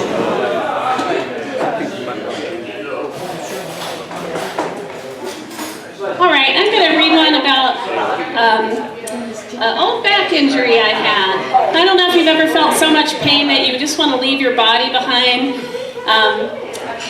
but the body's pretty precious, and being mind over, like leaving your body behind, it's not for this earth. I want to live in my body and love my body. So, in praise of the body broken in two, I woke this way, bent at the waist, vibrating, a silver chime struck with a hammer. For 3 days I cradled my body in my arms, carried it, swaddled from room to room, pain tolling like a temple bell. How could I not love any warm thing breathing against my chest? How not love what's helpless, a wounded animal you feed with a spoon? Usually the body prefers to drag itself from room to room and declines my offer of help. Pain in the end is personal. Sometimes, though, I'll lean against my shoulder and side by side I'll make my way from bed to toilet to couch. It's no longer in me to wish to leave the body, be spirit soaring above self. The body is not a wrapper to be discarded. Count me among those locked out and gazing at the architecture of skin and bones, the arches and rose windows, buttresses, crockets, cusps. This place is so holy, you'd have to leave your shoes to step inside. Thanks, everybody.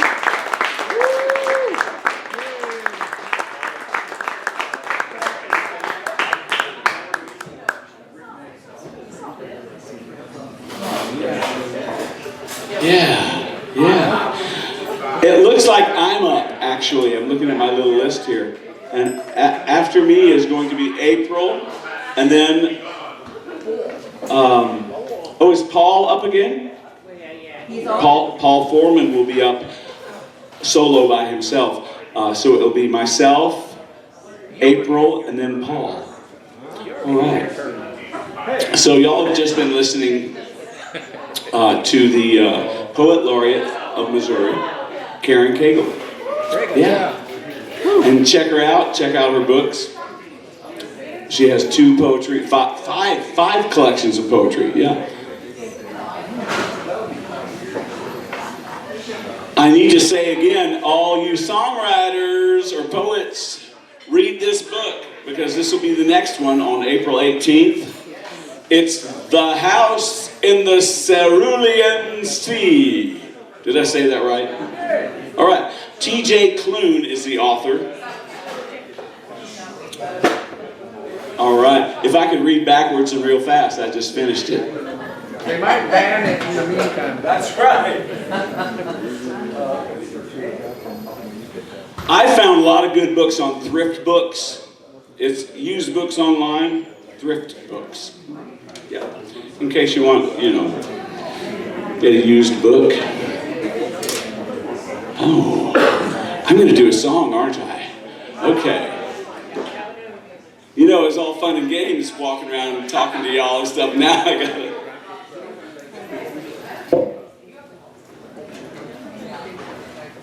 No, I don't have my song memorized.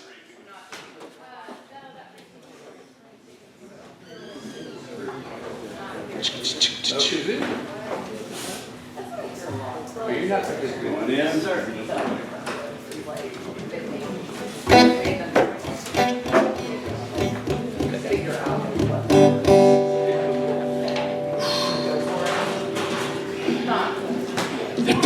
The print is very small. Okay. All right, Sound and Fury. The sound and the fury. So the Compsons, they were, you know, a well-established family. They've been around for a long time. They had their money. Well, they squandered it. They didn't have a whole lot of money. As the novel progressed, they had less and less. I don't know, it's hard to tell though, because it jumped around from one time to another, from one narrator to another. It drove me crazy. But finally, when I finished reading it, I got the gist of the whole thing. It kind of all, it's like, oh, okay, I see what happened. Anyway, one of the Compsons, Justin, he was tormented. He was so tormented. Oh my gosh, he could not be happy. And he wanted what you had. He didn't want to work.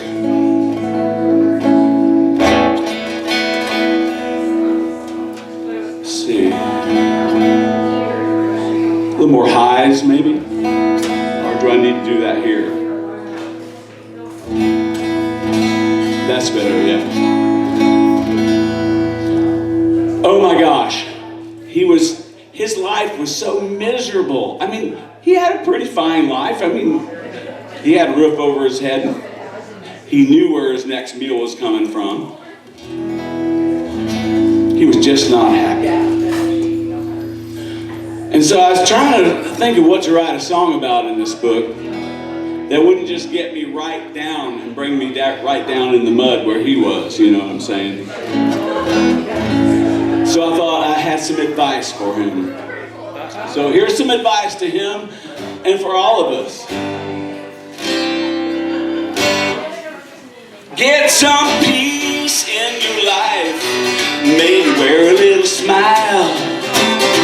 Forget about the monsters in your head for a while. Your fate is your own, there's no one else to blame.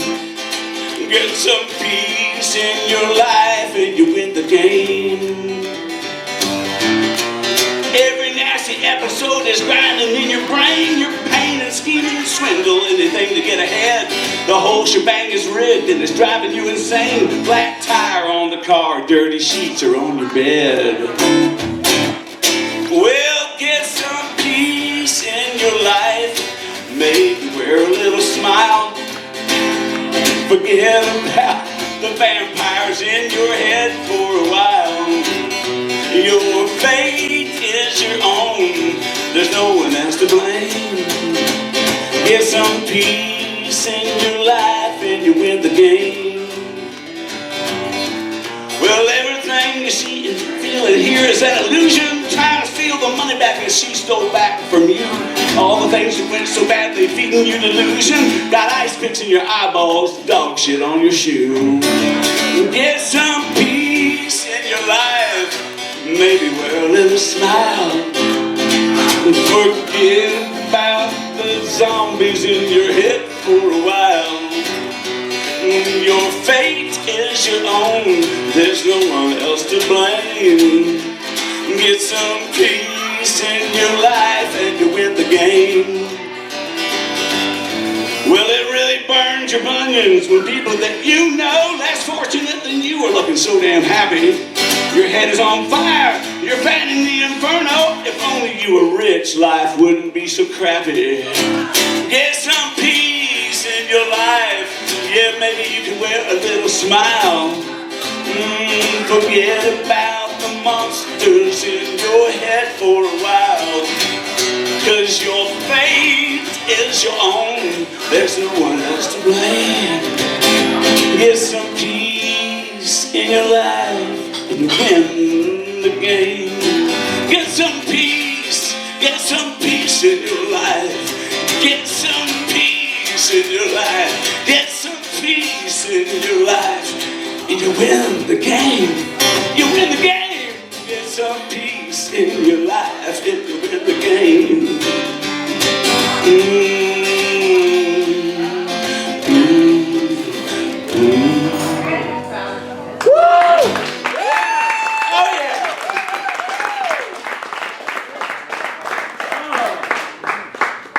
So that was my advice to Jason. Oh. Is April here? April Stubblefield. Oh. She's not only here, she's ready. She's got her guitar. She's sneaking up on me. Do you need the music sticker? April Stubblefield is a local, stay-at-home mom. Aww. And 3 little boys. How old are they? 2, 4, 6. What about 8, 10, and 12? She's done. 3, that's a little bit of a handful, isn't it? Wow. 3 or 4. She writes songs on guitar, ukulele, and piano. Oh. And this is her first time, and hopefully not her last, playing at Wild Bob's. Y'all, hope y'all have been being good to April. She needs a guitar mic and a vocal mic. Oh, and Bill, are you playing? So, okay. New shade, winter must be. So good to see you. Marissa,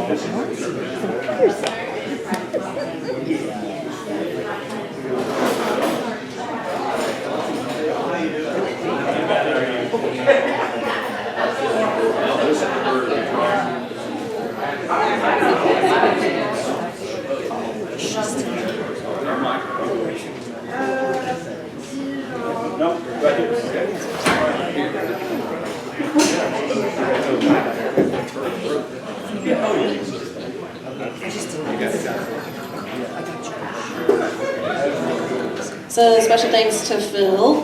He is not only willing to play with me tonight and help me with those F chords, but also he's the one that inspired me to be here in the first place. So thank you, Phil.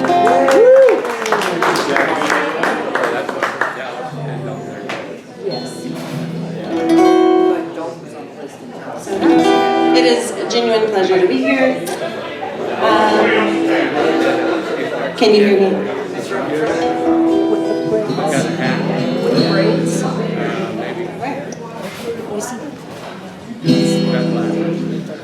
Sorry if I yawn, it's those 3 little boys. They're a delight. They were very helpful in writing the song too, by the way. It was a family affair. And my husband was also very supportive, and he is home with them right now, so thank you, Matt. Woo! Yes. So I also wrote a song inspired by the story Barn Burning. You should be very familiar with this story by now. It's about barns burning. So you might hear something about fire, justice, and this was my first Faulkner also. And it's also a fun story. This story is actually included in the curriculum that my son will be using as he gets older, and so I am double dipping here, doing my homework. All right. We're ready.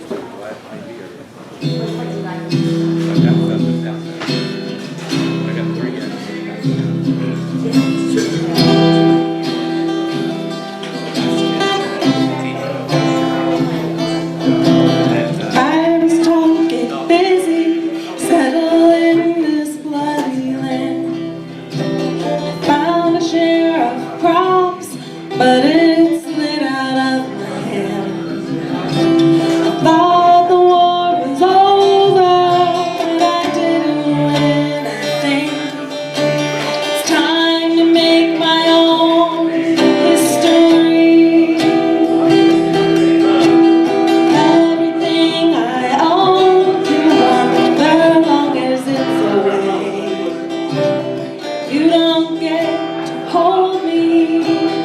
I'm not here to stay. You said what's mine is yours, so I said yours to burning. It's not wrong if you're an enemy. I'm settling the score. I'm walking on this road forever or until the sun sets equally on you and me. I'm settling the score.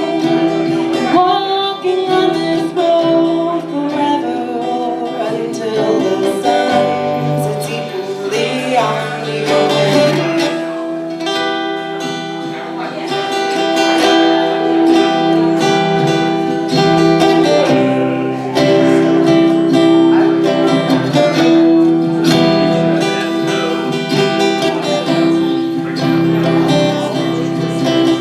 Foxes only burrow until trouble tracks them down. I wore my worsted suit to keep the dust from this grim town. There's no need to linger. We all know the ending when you provoke an arson vigilante. It's beautiful how bright a flame can light the evening sky. You can blame a man for trying to express his undamned mind. If I've learned anything from all my years of strife, the skies are clear and you don't look at me. Yeah, you'll be fine if you don't mess with me. I'm settling the score. I'm walking on this road forever or until the sun sets equally on you and me. I'm settling the score. I'm walking on this road forever or until the sun sets equally on you and me.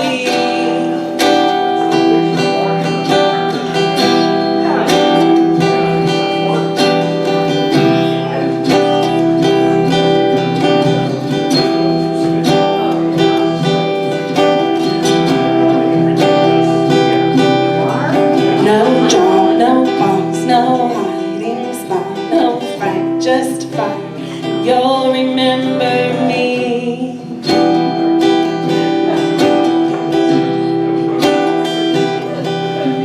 No name, no power, no map, no power, no game, no fame, just fire and victory.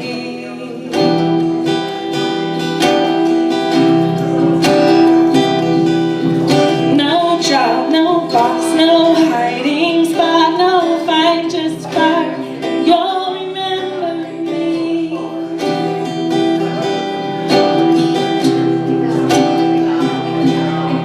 No name, no power, no map, no power, no game, no fame, just fire and victory.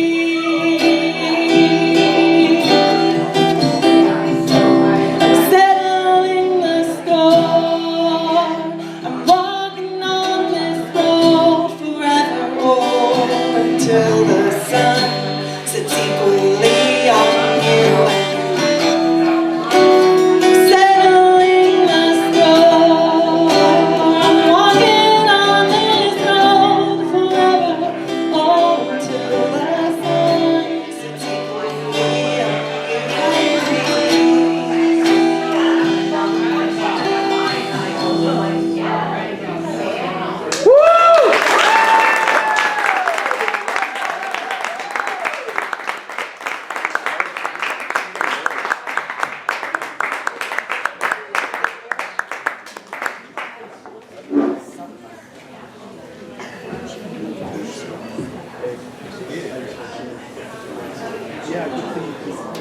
Isn't that beautiful, y'all? That was lovely.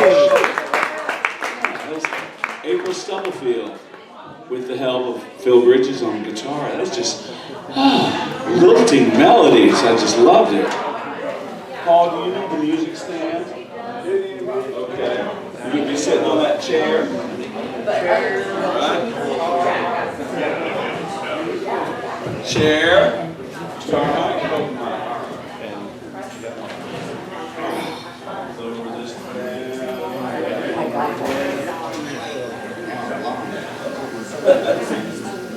Go into the light.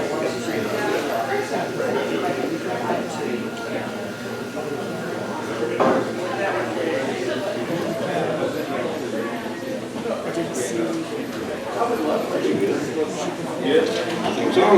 All right.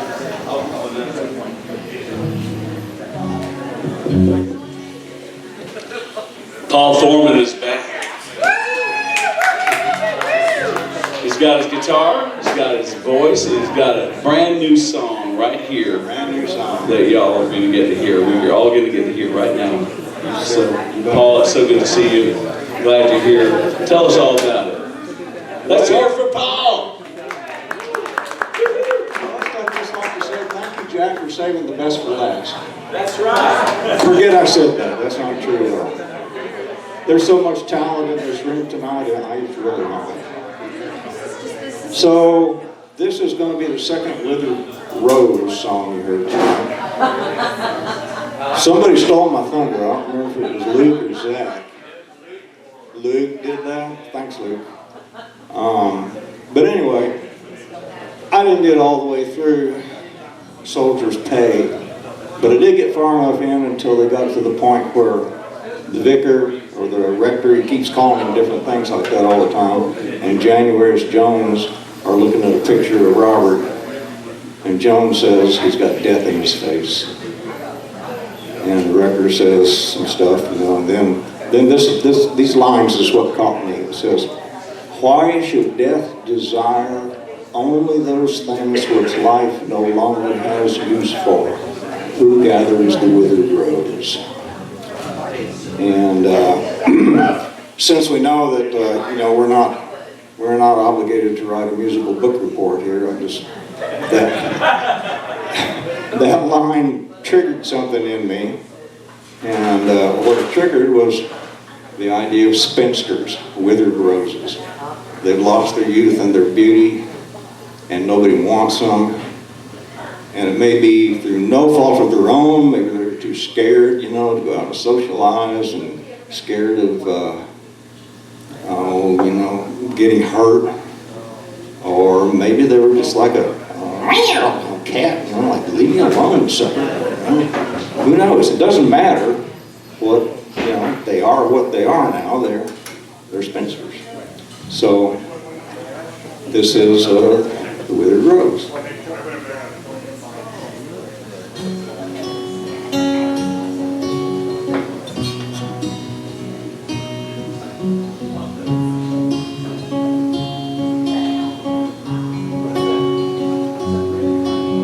Youth holds the promise of 1,000 years, tempered by the terror of 1,000 fears. Some say beauty never lasts, some say beauty never fades, some say beauty only matters on this side of the grave.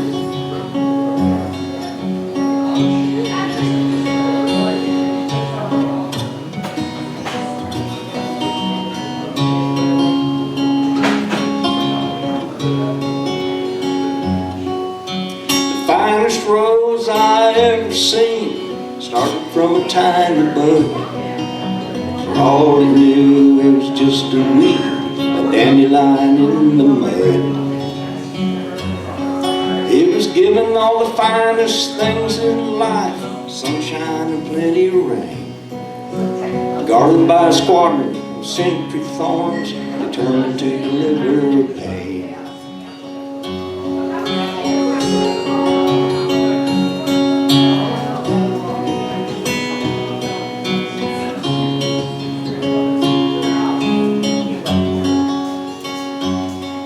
magnificent malevolence awaits the careless hand.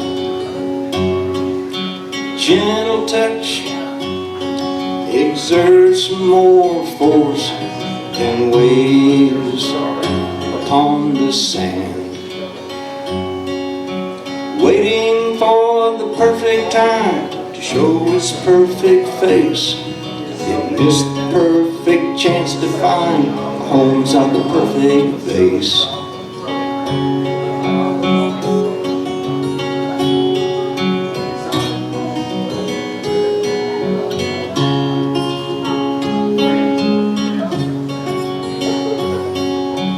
Youth holds the promise of 1,000 years, tempered by the terror of 1,000 fears.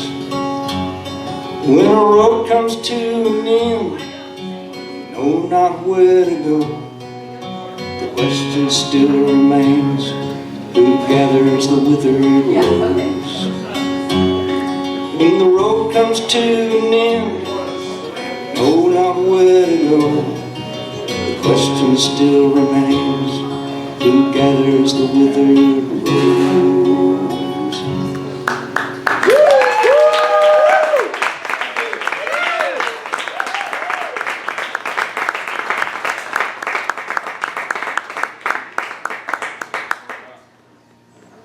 That's some mighty good songwriting right there. Yeah, Paul Foreman. Yeah, awesome. William Faulkner. Well, that brings us to the end of the whole Wild Bob's episode of William Faulkner. Thanks Josh Head and Dalton MacAdoo in Dallas and Sebastian Bach. And Zach wasn't here, but Lakesha was. Thank you, Lakesha, and Luke Acker and Phil Bridges, Earl Holmer, Joe Long, Patrick Mureithi. I think I said that right. Mureithi, is it Mureithi? Mureithi. Murray Hutcherson, Karen Craigo, April Stubblefield, and Paul Foreman, and me. And y'all, I'd like to say thanks to Murray and Jana for helping, for making this happen. You're welcome. But we get good hosts, don't we? Yeah. And some of them play music pretty well and write pretty good songs too. So I just wanted to have a really nice applause. And for Lindberg, please.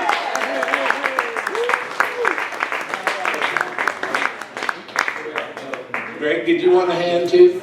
Yes. And this is the book for next time, April 18th. Work your calendar, man.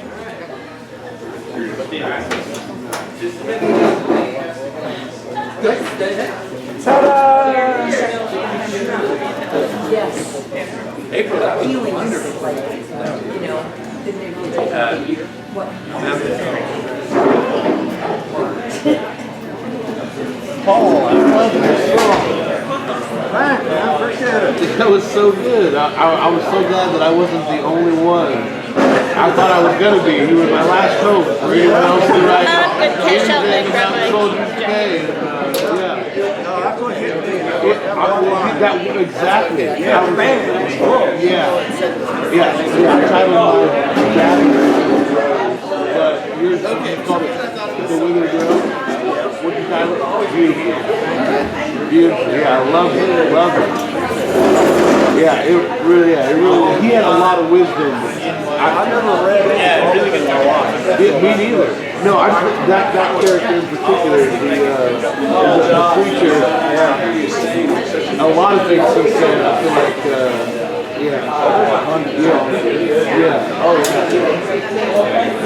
that's awesome.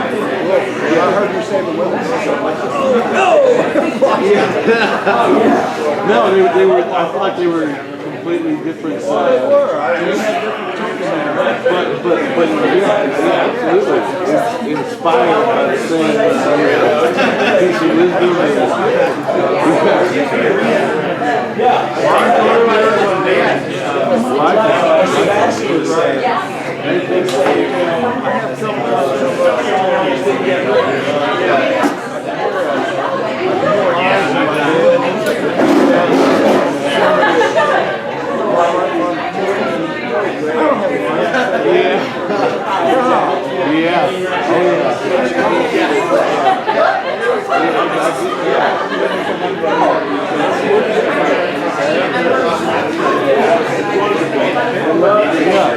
Well, I hope you do the next one. I'm definitely inspired to try it.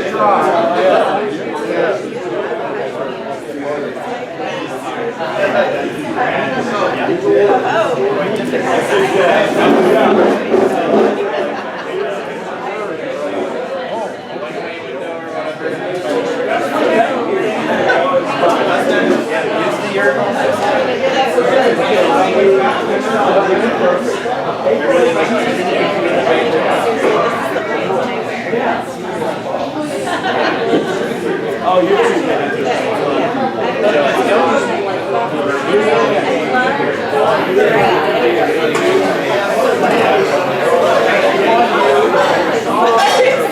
I'm real committed.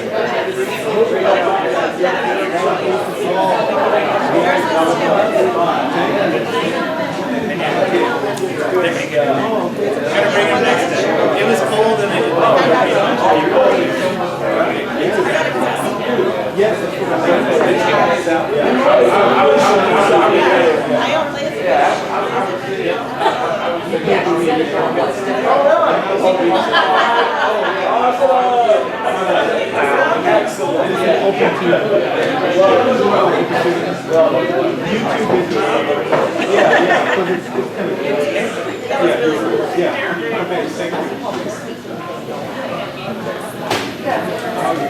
Great job.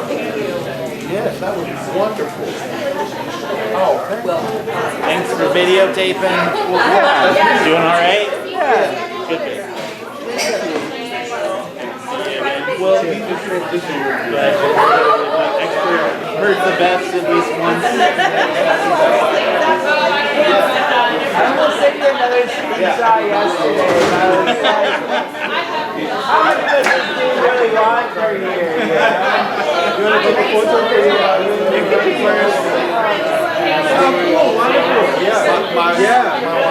Yeah, wonderful to see you too. Thank you. Yeah, I'm glad we were both here. Good to see you, man. Glad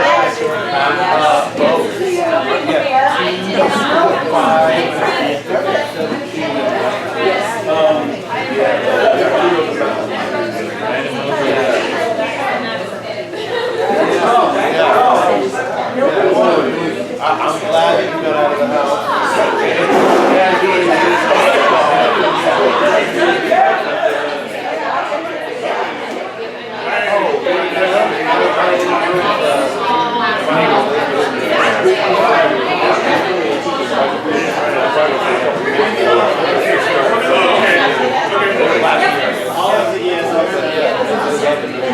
Anytime they see it.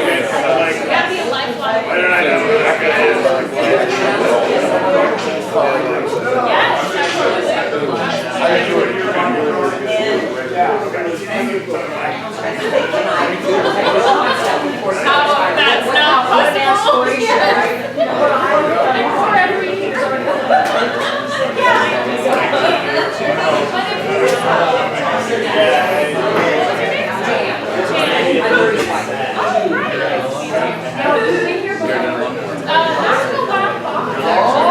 I think he's the one. I think he's the one. And I'm trying to edit. Oh, absolutely. Yes.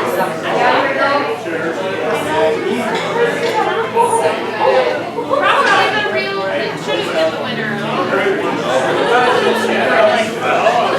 to guess it's like all the ones that you do, somebody else got first. On your guess.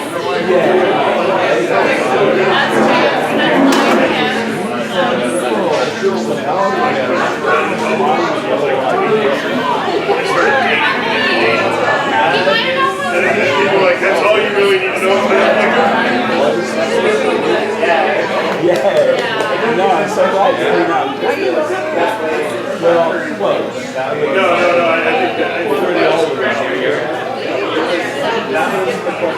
You trying to get through, Greg?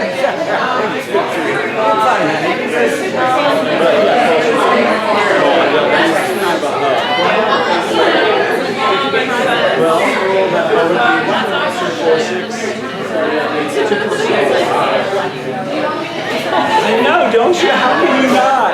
I love you.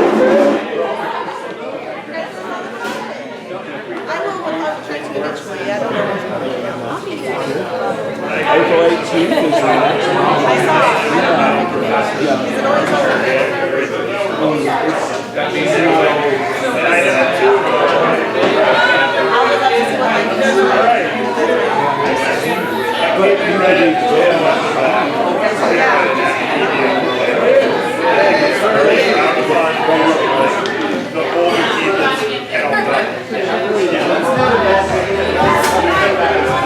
thanks for taping, I appreciate it. Yeah, I did okay. Yeah, well, I mean, you know, just keeping it on is a miracle.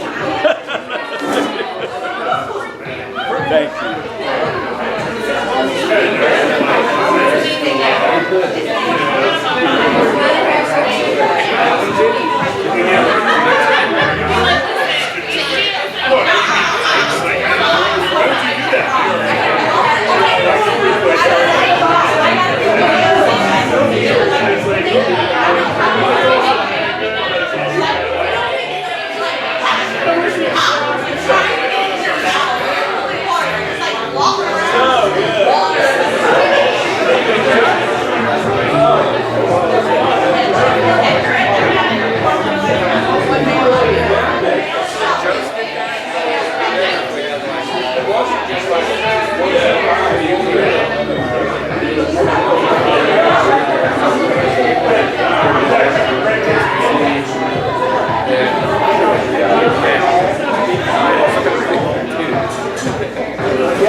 No, Murray does. Murray and Phil.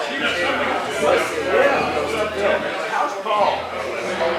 Which Paul? Oh, Rebecca's having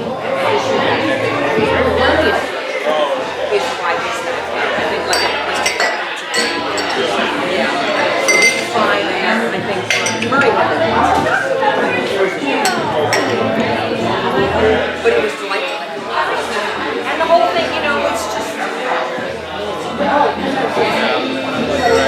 said hi to Karen. And she was so I said, oh yeah. And I told her, we were doing this before COVID. This was like when I would do this every Monday. Yeah. So anyway. Oh, definitely, me too. Thank you. Doing it less than once a month is probably good though. Because Yeah, I agree. once a month, I can't keep up. No, I don't know. Yes. Yeah, you guys started cranking out. Yeah. Jack, do you know Ross? Ross. This is our friend Ross. This is our friend Jack. eyes before. I'm Jack. Hi, Ross. Anyway, so hi. I haven't got to talk. All right, I'm going to head out. Good night. You're going to push it away from me. I'm so glad you came. Do you do this all the time, or? No, I just. Hi, Johnny. Great to see you. Good to see you. Good night. No. I just sat here. Just that. Oh, wow.